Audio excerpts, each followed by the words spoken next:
ਤੋਂ ਪਹਿਲਾਂ ਬੜੇ ਹੀ ਸਤਿਕਾਰ ਨਾਲ ਆਪ ਸਮੂਹ ਨੂੰ ਵਾਹਿਗੁਰੂ ਜੀ ਕਾ ਖਾਲਸਾ, ਵਾਹਿਗੁਰੂ ਜੀ ਕੀ ਵਾਹਿਗੁਰੂ ਜੀ ਕੀ ਫਤਿਹ। ਫਤਿਹ। ਵਾਹਿਗੁਰੂ ਜੀ ਕੀ ਫਤਿਹ ਜੀ। ਮਾਨਯੋਗ ਭੈਣ ਜੀ ਗੁਰਦੀਸ਼ ਕੌਰ ਜੀ ਨੇ ਬਹੁਤ ਹੀ ਵਿਸਤਾਰ ਚ ਜਿਹੜੇ ਵਿਚਾਰ ਦਿੱਤੇ ਨੇ। ਖਾਸ ਕਰ ਇਹ ਬਹੁਤ ਮੇਰੀ ਹੋਂਦ ਤੇ ਅਸਤਿਤਵ ਤੋਂ ਬਹੁਤ ਉੱਤੇ ਨੇ ਤੇ ਬਹੁਤ ਧੰਨਵਾਦ ਤੁਹਾਡਾ। ਡਾਕਟਰ ਸਾਹਿਬ, ਤੁਹਾਨੂੰ ਖਾਸ ਤੌਰ ਤੇ ਭੈਣ ਜੀ ਨੂੰ ਜਿਵੇਂ ਤੁਸੀਂ ਜ਼ਿਕਰ ਕੀਤਾ, ਇਹ ਆਨਲਾਈਨ ਜਿਹੜਾ ਕਾਰਜ ਰੰਭਿਆ ਉਸ ਲਈ ਮੁਬਾਰਕਾਂ। ਤੇ ਮਾਨਯੋਗ ਸਾਡੇ ਸਤਿਕਾਰਯੋਗ ਡਾਕਟਰ ਸੁਰਜੀਤ ਸਿੰਘ ਜੀ, ਉਹਨਾਂ ਦੇ ਜੋ ਪ੍ਰਭਾਵ ਦੇ ਨਾਲ ਜਿਸ ਤਰੀਕੇ ਨਾਲ ਇਸ ਪਾਸੇ ਵੱਲ ਨੂੰ, ਚਾਹੇ ਵਿਗਿਆਨ ਦੇ ਖੇਤਰ ਦੇ ਮਾਹਰ ਹੋਣ ਦੇ ਨਾਲ ਨਾਲ ਗੁਰਮਤ ਵੱਲ ਇਹੋ ਜਿਹੇ ਉਦਮ ਉਪਰਾਲੇ ਕੈਨੇਡਾ ਦੀ ਧਰਤੀ ਤੇ ਆਪ ਨੇ ਰੰਭੇ ਹਨ। ਸੋ ਉਹਨਾਂ ਦੇ ਲਈ ਬਹੁਤ ਸ਼ੁਭਕਾਮਨਾਵਾਂ। ਅੱਜ ਜਿਹੜਾ ਵਿਸ਼ਾ ਇਸ ਮੌਕੇ ਤੇ ਜਦੋਂ ਗੁਰੂ ਤੇਗ ਬਹਾਦਰ ਸਾਹਿਬ ਦਾ 400 ਸਾਲਾ ਆਗਮਨ ਪੁਰਬ ਮਨਾਉਣ ਦੇ ਵਾਸਤੇ ਤਿਆਰੀਆਂ ਰੰਭੀਆਂ ਹਨ, ਉਹਨਾਂ ਦੇ ਵਾਸਤੇ ਦਿੱਤਾ ਗਿਆ, ਉਸ ਲਈ ਮੈਂ ਆਪਣੇ ਆਪ ਨੂੰ ਬੜਭਾਗਾ ਸਮਝਦਾ, ਕਿਉਂਕਿ ਗੁਰੂ ਤੇਗ ਬਹਾਦਰ ਸਾਹਿਬ ਦੀ ਜੋ ਦੇਣ ਹੈ, ਜੋ ਉਹਨਾਂ ਦੀ ਬਾਣੀ ਰਚਨਾ ਹੈ ਤੇ ਜੋ ਸ਼ਹਾਦਤ ਹੈ, ਉਹਦਾ ਸੰਕਲਪ ਬੜਾ ਵੱਡਾ ਹੈ। ਉਸ ਦੇ ਬਾਰੇ ਜਿੰਨਾ ਵੀ ਕਿਹਾ ਜਾਏ ਥੋੜਾ ਹੈ। ਗੁਰੂ ਸਾਹਿਬ ਦੀ ਜੋ ਵਿਸ਼ੇਸ਼ ਕਰ ਆਪਣੀ ਸ਼ਹਾਦਤ ਦਾ ਪ੍ਰਸੰਗ ਹੈ, ਉਹਦੇ ਨਾਲ ਬਾਣੀ ਦੇ ਵਿੱਚ ਜੋ ਉਹਨਾਂ ਨੇ ਲਿਖਿਆ ਉਹ ਕਿਸ ਤਰੀਕੇ ਨਾਲ ਝਲਕਦਾ ਤੇ ਕੀ ਉਹਨਾਂ ਨੇ ਇਸ ਦੇ ਵਿੱਚ ਆਪਣਾ ਯੋਗਦਾਨ ਪਾਇਆ, ਉਸ ਵਿਸ਼ੇ ਨੂੰ ਲੈ ਕੇ ਆਪ ਜੀ ਦੀ ਖਿਦਮਤ 'ਚ ਹਾਜ਼ਰ ਹਾਂ। ਆਰੰਭ ਦੇ ਵਿੱਚ ਦੋ ਤਿੰਨ ਗੱਲਾਂ ਇਸ ਵਿਸ਼ੇ ਤੇ ਕਰਨ ਤੋਂ ਪਹਿਲਾਂ ਕਿ ਅੰਤਰਰਾਸ਼ਟਰੀ ਪੱਧਰ ਤੇ ਜਦੋਂ ਅਸੀਂ ਵਿਚਰਦੇ ਹਾਂ ਤੇ ਸਾਡੇ ਸਾਹਮਣੇ ਹੈ ਕਿ ਯੂਨਾਈਟਿਡ ਨੇਸ਼ਨ ਆਰਗੇਨਾਈਜੇਸ਼ਨ, ਜਿਨ੍ਹਾਂ ਨੇ ਸੰਨ 1948 ਦੇ ਵਿੱਚ ਆਪਣਾ ਇੱਕ ਜੋ ਚਾਰਟਰ ਆਫ ਰਾਈਟਸ ਦੇ ਨਾਲ ਡਿਕਲੇਰੇਸ਼ਨ ਜਿਹੜਾ ਹਿਊਮਨ ਰਾਈਟਸ ਦਾ ਉਹ ਕਾਇਮ ਕੀਤਾ, ਤੇ ਉਹ ਮੈਂ ਮਹਿਸੂਸ ਕਰਦਾ ਕਿ ਉਹਦੇ ਵਿੱਚ ਵੀ ਜਦੋਂ ਅਸੀਂ ਦੇਖਦੇ ਹਾਂ ਕਿ ਉਸ ਨੂੰ ਜੋ ਅੱਜ ਦੇ ਸੰਕਲਪ ਦੇ ਵਿੱਚ ਅਸੀਂ ਗੁਰੂ ਤੇਗ ਬਹਾਦਰ ਜੀ ਦੇ ਸ਼ਹਾਦਤ ਦੇ ਪ੍ਰਸੰਗ ਦੇ ਵਿੱਚ ਉਹਨੂੰ ਦੇਖਦੇ ਹਾਂ ਤਾਂ ਬੜਾ ਮਹੱਤਵਪੂਰਨ ਹੈ ਕਿ ਉਸ ਤੇ ਕਿਸ ਤਰੀਕੇ ਨਾਲ ਵਿਚਾਰ ਕੀਤਾ ਜਾਏ। ਤੇ ਉਸ ਨੂੰ ਜਦੋਂ ਅਸੀਂ ਅੱਗੇ ਰੱਖ ਕੇ ਦੇਖੀਏ ਤਾਂ ਜ਼ਰੂਰ ਪਤਾ ਲੱਗਦਾ ਕਿ ਗੁਰੂ ਸਾਹਿਬ ਨੇ ਸਦੀਆਂ ਪਹਿਲਾਂ ਉਹ ਸਾਰਾ ਕੁਝ ਜਿਹੜਾ ਸਾਨੂੰ ਬਖਸ਼ਿਆ, ਜਿਸ ਦੇ ਸੰਬੰਧ ਦੇ ਵਿੱਚ ਇਹ ਸਾਰਾ ਵਿਚਾਰ ਮੈਂ ਉਸ ਲੜੀ ਦੇ ਵਿੱਚ ਦੇ ਰਿਹਾ। ਮੈਂ ਕੋਸ਼ਿਸ਼ ਕਰ ਰਿਹਾ ਕਿ ਸਲਾਈਡ ਸ਼ੋ ਜੇਕਰ ਇਹ ਮੂਵ ਹੋ ਸਕੇ, ਲੱਗਦਾ ਕਿ ਸ਼ਾਇਦ ਅੱਗੇ ਹੋ ਨਹੀਂ ਰਿਹਾ। 1 ਮਿੰਟ ਮੈਨੂੰ ਜ਼ਰੂਰ ਦੇਣਾ ਜੀ। ਹਾਂਜੀ, ਹੋ ਗਿਆ ਜੀ। ਹਾਂਜੀ, ਗੁਰੂ ਸਾਹਿਬ ਨੇ ਇੱਕ ਫਰਮਾਨ ਜਿਹੜਾ ਹੈ ਉਸ ਤੋਂ ਅਸੀਂ ਆਰੰਭ ਕਰਦੇ ਹਾਂ। ਗੌੜੀ ਮਹੱਲਾ 9ਵਾਂ। ਨਰ ਅਚੇਤ ਪਾਪ ਤੇ ਡਰ ਰਹੇ, ਦੀਨ ਦਿਆਲ ਸਗਲ ਭੈ ਭੰਜਨ, ਕਾਹੇ ਤੁਮ ਪਰ ਰਹੇ। ਸੋ ਜੋ ਗੁਰੂ ਸਾਹਿਬ ਨੇ ਮਨੁੱਖੀ ਸੋਚ, ਸਰਬੱਤ ਦੇ ਭਲੇ ਦੀ ਸੋਚ ਜਿੱਥੇ ਬਖਸ਼ਿਸ਼ ਕੀਤੀ, ਉੱਥੇ ਮਨੁੱਖੀ ਜੀਵਨ ਜਾਚ ਦੇ ਲਈ ਜੋ ਸਾਨੂੰ ਪ੍ਰੇਰਿਆ, ਜਿਸ ਤਰ੍ਹਾਂ ਦੇ ਜੀਵਨ ਦੇ ਵਿੱਚ ਔਗਣਾਂ ਨੂੰ, ਮੁਗਾਲ ਤੇ ਜਿਹੜੇ ਖੜੇ ਹੁੰਦੇ ਆ ਉਹਨਾਂ ਨੂੰ, ਜਾਂ ਉਹ ਜਿਹੜੇ ਪਾਪ ਅਸੀਂ ਧਾਰਮਿਕ ਸ਼ਬਦਾਂ ਦੇ ਵਿੱਚ ਫਰਮਾਨ ਕਰਦੇ ਹਾਂ, ਉਸ ਨੂੰ ਜਦੋਂ ਬਿਆਨ ਕਰਦੇ ਹਾਂ, ਇਹ ਮੈਂ ਆਰੰਭ ਇੱਥੋਂ ਹੀ ਕਰਨਾ ਸੀ।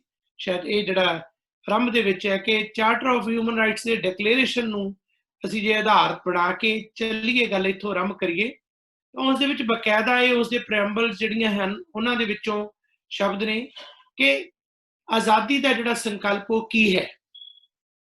ਉਹਨਾਂ ਨੇ ਜੇ ਚਾਹੇ ਉਹ ਵਿਅਕਤੀਗਤ ਤੌਰ ਤੇ ਆਜ਼ਾਦੀ ਹੈ, ਚਾਹੇ ਉਹ ਫਰੀडम ਜਸਟਿਸ ਦੇ ਵਾਸਤੇ ਹੈ, ਇਨਸਾਫ ਲਈ ਹੈ, ਸੁਰੱਖਿਆ ਲਈ ਹੈ, ਜਾਂ ਕਿਸੇ ਨੂੰ ਆਪਣੇ ਧਾਰਮਿਕ ਤੌਰ ਤੇ ਆਜ਼ਾਦੀ ਦੇ ਤੌਰ ਤੇ ਕੋਈ ਮਾਨਤਾ ਪ੍ਰਤਿਸ਼ਠਾ ਲਈ ਆਪਣੇ ਮੰਨਣ ਦੇ ਵਾਸਤੇ ਆਜ਼ਾਦੀ ਦਾ ਸੰਕਲਪ ਹੈ। ਇਸ ਦੇ ਨਾਲ ਨਾਲ UN ਨੇ ਜਦੋਂ ਫੰਡਾਮੈਂਟਲ ਰਾਈਟਸ ਦੇ ਆਧਾਰ ਤੇ ਵੀ ਇਸ ਨੂੰ ਪੇਸ਼ ਕੀਤਾ ਤਾਂ ਉੱਥੇ ਉਹਨਾਂ ਨੇ ਹਿਊਮਨ ਰਾਈਟਸ ਦੀ ਗੱਲ ਕੀਤੀ, ਨਾਲ ਇੰਟਰਨੈਸ਼ਨਲ ਲੈਵਲ ਤੇ ਸਾਰਿਆਂ ਨੂੰ ਇਹ ਸੰਬੋਧਿਤ ਕਰਦੇ ਕਿਹਾ ਕਿ ਆਜ਼ਾਦੀ ਜਿਹੜੀ ਹੈ ਅਸਲ ਦੇ ਵਿੱਚ ਕੀ ਹੈ। ਉਹ ਇਹ ਹੈ ਕਿ ਸਾਰਿਆਂ ਨੂੰ ਆਪਣੇ ਬੋਲਣ ਦਾ, ਜਿਉਣ ਦਾ, ਵਿਚਰਨ ਦਾ, ਆਪਣੇ ਹੱਕਾਂ ਨੂੰ ਉਹਨਾਂ ਨੂੰ ਮਾਨਣ ਦਾ ਅਧਿਕਾਰ ਹੋਵੇ। ਚਾਹੇ ਅਸੀਂ ਵਾਲਟੇਅਰ ਦੀ ਗੱਲ ਕਰਦੇ ਹਾਂ, ਜਿਨ੍ਹਾਂ ਦੀ ਇੱਕ ਬੜੀ ਮਸ਼ਹੂਰ ਸਟੇਟਮੈਂਟ ਇਹ ਰਹੀ ਹੈ ਕਿ ਮੈਂ ਜਿਸ ਵਿਅਕਤੀ ਦੀ ਮੇਰੇ ਨਾਲ ਵਿਚਾਰਧਾਰਕ ਸਾਂਝ ਨਹੀਂ ਬਲਕਿ ਵਿਰੋਧ ਹੈ, ਉਸ ਦੇ ਜੇਕਰ ਹੱਕ ਖੋਏ ਜਾਂਦੇ ਨੇ, ਮੈਂ ਉਹਨਾਂ ਹੱਕਾਂ ਦੇ ਵਾਸਤੇ ਵੀ ਆਪਣੇ ਆਪ ਨੂੰ ਉਹਨਾਂ ਦੇ ਸਬੰਧ ਦੇ ਵਿੱਚ ਖੜਾ ਕਰਕੇ ਵਿਰੋਧ ਕਰ ਸਕਦਾ ਤੇ ਆਪਣੀ ਕੁਰਬਾਨੀ ਦੇ ਸਕਦਾ। ਇਹ UN ਦੇ ਡਿਕਲੇਰੇਸ਼ਨ ਦਾ ਵੀ ਇੱਕ ਆਧਾਰ ਹੈ, ਕਿਉਂਕਿ ਪੱਛਮੀ ਵਿਦਵਾਨ ਹੈ। ਪਰ ਹੁਣ ਗੁਰੂ ਤੇਗ ਬਹਾਦਰ ਸਾਹਿਬ ਦੇ ਜੀਵਨ ਦੇ ਬਾਰੇ ਤੇ ਬਾਣੀ ਦੇ ਬਾਰੇ ਅਸੀਂ ਦੇਖੀਏ। ਮੈਂ ਇੱਥੋਂ ਗੱਲ ਤਾਂ ਸ਼ੁਰੂ ਕਰ ਰਿਹਾ, ਉਸ ਦੀ ਪਿਛੋਕੜ ਦੇ ਵਿੱਚ ਫਿਰ ਉਹਨਾਂ ਦੇ ਜੀਵਨ ਬਾਰੇ ਆਪਾਂ ਚੱਲਾਂਗੇ, ਕਿਉਂਕਿ ਅੱਜ ਦੇ ਸਮੇਂ ਜਿਹੜੀ ਚੀਜ਼ ਹੈ ਅੰਤਰਰਾਸ਼ਟਰੀ ਪੱਧਰ ਤੇ ਜ਼ਰੂਰੀ ਹੈ। ਇਸ ਕਰਕੇ ਜ਼ਰੂਰੀ ਹੈ ਕਿ ਸਿੱਖ ਧਰਮ ਜਿਹੜਾ ਹੈ, ਸਿੱਖੀ ਦਾ ਫਲਸਫਾ ਹੈ, ਉਸ ਨੂੰ ਅਜੇ ਤੱਕ ਦੁਨੀਆ ਦੇ ਸਾਹਮਣੇ ਰੱਖਣਾ ਬਾਕੀ ਹੈ। ਅਜੇ ਉਹ ਦਿਨ, ਉਹ ਸਮਾਂ ਆਉਣਾ ਬਾਕੀ ਹੈ ਜਦੋਂ ਸਹੀ ਅਰਥਾਂ ਦੇ ਵਿੱਚ ਇਸ ਨੂੰ ਅਸੀਂ ਸੰਸਾਰ ਸਾਹਮਣੇ ਪੇਸ਼ ਕਰ ਸਕਾਂਗੇ। ਜੇਕਰ ਸਾਡੇ ਜਿਸ ਦੇਸ਼ ਨੂੰ ਅਸੀਂ ਇਹ ਆਖਦੇ ਹਾਂ ਕਿ ਇਹ ਸ਼ਬਦ ਜਿਹੜਾ ਆਉਂਦੇ ਸਾਲ ਸਾਰੇ ਸਾਲ ਚੱਲਣਾ, ਉਹ ਹੈ ਹਿੰਦ ਦੀ ਚਾਦਰ। ਜਦੋਂ ਅਸੀਂ ਇਸ ਸ਼ਬਦ ਨੂੰ ਵਰਤਦੇ ਹਾਂ ਤਾਂ ਸੁਭਾਵਿਕ ਹੀ ਹੈ, ਜੇ 1 ਮਿੰਟ ਲਈ ਅਸੀਂ ਉਹਨਾਂ ਸ਼ਬਦਾਂ ਦੇ ਅਨੁਸਾਰ ਵੀ ਚੱਲੀਏ ਤਾਂ ਚਾਹੀਦਾ ਇਹ ਸੀ ਕਿ ਜਦੋਂ ਭਾਰਤ ਹੋਂਦ ਦੇ ਵਿੱਚ ਆਇਆ, ਉਸ ਵੇਲੇ UNO ਬਣਿਆ 1948 ਦੇ ਵਿੱਚ, ਤੇ ਸਾਡੇ ਪ੍ਰਤੀਨਿਧ ਉੱਥੇ ਗਏ ਸਨ, ਤੇ ਉੱਥੇ ਜਾ ਕੇ ਜਦੋਂ ਡਿਕਲੇਰੇਸ਼ਨ ਆਫ ਹਿਊਮਨ ਰਾਈਟਸ ਦੀ ਗੱਲ ਹੁੰਦੀ ਤੇ ਉਸ ਵੇਲੇ ਸਾਡੇ ਆਗੂ ਇਸ ਗੱਲ ਨੂੰ ਪੇਸ਼ ਕਰਦੇ ਕਿ ਇਹ ਹਿੰਦ ਜਿਹੜਾ ਹੈ, ਹਿੰਦ ਧਰਮ ਜਾਂ ਹਿੰਦ ਮਜ਼ਹਬ ਪ੍ਰਸਤੀ ਜਾਂ ਉਸ ਤੋਂ ਨਹੀਂ, ਸਮੁੱਚੇ ਮੁਲਕ ਤੋਂ ਅਸੀਂ ਗੱਲ ਕਰ ਰਹੇ ਹਾਂ। ਇਹਦੀ ਵੀ ਜੇਕਰ ਗੱਲ ਕਰੀਏ ਤਾਂ ਇਸ ਨੂੰ ਬਚਾਉਣ ਦੇ ਵਾਸਤੇ ਕਿਸੇ ਸਮੇਂ ਜ਼ੁਲਮ ਦੇ ਲਈ ਜਿਹੜੀ ਸ਼ਹਾਦਤ ਗੁਰੂ ਸਾਹਿਬ ਨੇ ਦਿੱਤੀ, ਉਹ ਮਨੁੱਖੀ ਅਧਿਕਾਰਾਂ ਦੇ ਵਾਸਤੇ ਸੀ, ਉਹ ਮਾਨਵੀ ਆਜ਼ਾਦੀ ਦੇ ਵਾਸਤੇ ਸੀ, ਕਿਸੇ ਨੇ ਕਿਵੇਂ ਜਿਉਣਾ। ਸੋ ਇਹ ਦਿਨ ਜਿਹੜਾ ਗੁਰੂ ਸਾਹਿਬ ਦਾ ਹੈ, ਸ਼ਹਾਦਤ ਦਾ ਦਿਨ ਹੈ, ਇਹਨਾਂ ਦਿਨਾਂ ਨੂੰ ਜਿਹੜਾ ਹੈ ਉੱਥੇ ਮਾਨਤਾ ਮਿਲੇ, ਤੇ ਹੋ ਸਕੇ ਤਾਂ ਕਿਉਂ ਨਾ ਉਹਨਾਂ ਦਾ ਜਿਹੜਾ ਸਿਧਾਂਤ ਹੈ, ਫਲਸਫਾ ਹੈ, ਉਹ ਇੱਕ ਮੁੱਖ ਇਸ ਦੇ ਆਧਾਰ ਦੇ ਵਿੱਚ, ਇਸ ਦੀ ਪ੍ਰੈਂਬਲ ਦੇ ਵਿੱਚ, ਇਸ ਦੀ ਕੋਟੇਸ਼ਨ ਦੇ ਵਿੱਚ ਉਜਾਗਰ ਹੋਵੇ। ਉਹ ਕੀ ਹੈ? ਜਦੋਂ ਅਸੀਂ ਗੁਰੂ ਸਾਹਿਬ ਦੇ ਬਾਣੀ ਦੇ ਵਿੱਚ ਗੱਲ ਕਰਾਂਗੇ ਅੱਗੇ ਜਾ ਕੇ, ਉਹਦੇ ਵਿੱਚ ਸਾਡੇ ਕੋਲ ਗੁਰੂ ਸਾਹਿਬ ਦਾ ਉਹ ਸ਼ਬਦ ਹੈ ਜਿਸ ਨੂੰ ਅਸੀਂ ਬਿਆਨ ਕਰਦੇ ਹਾਂ, ਅਕਸਰ ਸਾਡੇ ਮਨਾਂ ਦੇ ਵਿੱਚ ਹੁੰਦਾ ਹੈ, ਉਹ ਹੈ ਗੁਰੂ ਤੇਗ ਬਹਾਦਰ ਜੀ ਦਾ ਸ਼ਬਦ, ਜਿਸ ਨੂੰ ਉਜਾਗਰ ਕਰਦੇ ਹੋਏ ਗੁਰੂ ਸਾਹਿਬ ਨੇ ਲਿਖਿਆ, ਭੈ ਕਾਹੂ ਕੋ ਦੇਤ ਨਹਿ, ਨਹਿ ਪੈ ਮਾਨਤ ਆਨ, ਕਹੋ ਨਾਨਕ ਸੁਨ ਰੇ ਮਨਾ, ਗਿਆਨੀ ਤਾਹੇ ਬਖਾਨ। ਹੁਣ ਇਹ ਗੱਲ ਜਿਹੜੀ ਹੈ, ਇਸ ਗੱਲ ਦੇ ਵਿੱਚ ਸੰਸਾਰ ਪੱਧਰ ਤੇ ਜੇਕਰ ਸਮੁੱਚੀ ਮਨੁੱਖਤਾਵਾਦੀ ਸੋਚ ਦੇ ਅੰਦਰ ਨਾ ਜ਼ੁਲਮ ਕਰਨਾ, ਨਾ ਜ਼ੁਲਮ ਸਹਿਣਾ, ਨਾ ਭੈ ਦੇਣਾ, ਨਾ ਭੈ ਸਹਿਣਾ, ਉਸ ਨੂੰ ਬਿਆਨ ਕਰਨ ਦੇ ਵਾਸਤੇ ਜੇ ਕੋਈ ਆਧਾਰ ਹੈ ਤਾਂ ਇਹ ਹੈ। ਤੇ ਇਸ ਨੂੰ ਅਪਣਾਉਂਦਿਆਂ ਹੋਇਆਂ ਗੁਰੂ ਸਾਹਿਬ ਨੇ ਸ਼ਹਾਦਤ ਜਿਵੇਂ ਦਿੱਤੀ, ਉਹ ਇਸ ਦੇ ਪਿੱਛੇ ਪ੍ਰਸੰਗ ਹੈ, ਉਹ ਬਿਰਤਾਂਤ ਹੈ। ਪਰ ਦੁੱਖ ਇਸ ਗੱਲ ਦਾ ਹੁੰਦਾ ਹੈ ਕਿ ਸਾਡੇ ਪ੍ਰਤੀਨਿਧ ਉੱਥੇ ਗਏ ਤਾਂ ਸਹੀ, ਤੇ ਹੁਣ ਵੀ ਪਿਛਲੇ ਸਮੇਂ ਤੋਂ ਲੈ ਕੇ 48 ਤੋਂ ਲੈ ਕੇ 2020 ਤੱਕ ਅਸੀਂ ਪਹੁੰਚ ਚੁੱਕੇ ਹਾਂ, 400 ਸਾਲਾ ਵੀ ਗੁਰੂ ਸਾਹਿਬ ਦਾ ਹੈ, ਪਰ ਕਿਸੇ ਨੇ ਇਸ ਗੱਲ ਨੂੰ ਬਿਆਨ ਨਹੀਂ ਕੀਤਾ ਕਿ ਇਹ ਗੁਰੂ ਸਾਹਿਬ ਦਾ ਜਿਹੜਾ ਏਡਾ ਵੱਡਾ ਸ਼ਹਾਦਤ ਦਾ ਸੰਕਲਪ ਹੈ, ਉਹ ਇਸ ਦੇ ਪਿੱਛੇ ਖੜਾ। ਇਹ ਮੁਲਕ ਦੀ ਗੱਲ ਨਹੀਂ। ਜੇ ਕਵੀ ਸੈਨਾਪਤੀ ਆਖਦੇ ਨੇ, ਪ੍ਰਗਟ ਪਏ ਗੁਰੂ ਤੇਗ ਬਹਾਦਰ, ਸਗਲ ਸ੍ਰਿਸ਼ਟ ਪੈ ਢਾਪੀ ਚਾਦਰ। ਸਮੁੱਚੀ ਜਿਹੜੀ ਚਾਦਰ ਹੈ ਸ੍ਰਿਸ਼ਟੀ ਦੀ, ਜਿੱਥੇ ਅਸੀਂ ਗੱਲ ਕਰਦੇ ਹਾਂ ਕਿ ਸਭ ਦੇ ਹੱਕਾਂ ਦੇ ਵਾਸਤੇ, ਜਿਉਣ ਦੇ ਅਧਿਕਾਰਾਂ ਦੇ ਵਾਸਤੇ, ਪਸ਼ੂ ਪੰਛੀ ਵੀ, ਜੀਵ ਜੰਤੂ ਵੀ, ਬਨਸਪਤੀ ਵੀ, ਇਹ ਸਾਰੇ ਵੀ ਆ, ਉਹਨਾਂ ਦੇ ਵਾਸਤੇ ਵੀ ਗੁਰੂ ਤੇਗ ਬਹਾਦਰ ਜੀ ਦੀ ਬਾਣੀ ਤੇ ਉਹਨਾਂ ਦਾ ਜੀਵਨ ਇੱਕ ਪ੍ਰੇਰਨਾ ਹੈ। ਹੁਣ ਇੱਥੇ ਇਤਿਹਾਸ ਦਾ ਜਿਹੜਾ ਵਿਗਾੜ ਵੀ ਸ਼ੁਰੂ ਹੁੰਦਾ ਹੈ ਕਿ ਅਸੀਂ ਉਸ ਸਮੇਂ ਤੋਂ ਲੈ ਕੇ ਲਗਾਤਾਰ ਗੁਰੂ ਤੇਗ ਬਹਾਦਰ ਜੀ ਦੇ ਉਸ ਸੰਕਲਪ ਨੂੰ ਪਹੁੰਚਾਇਆ ਹੀ ਨਹੀਂ, ਬਲਕਿ ਜੋ ਦੇਸ਼ ਦੇ ਅੰਦਰ ਹੋ ਰਿਹਾ ਉਹ ਵੀ ਉਹਨਾਂ ਦੇ ਬਿਲਕੁਲ ਸਿਧਾਂਤ ਦੇ ਉਲਟ ਹੋ ਰਿਹਾ।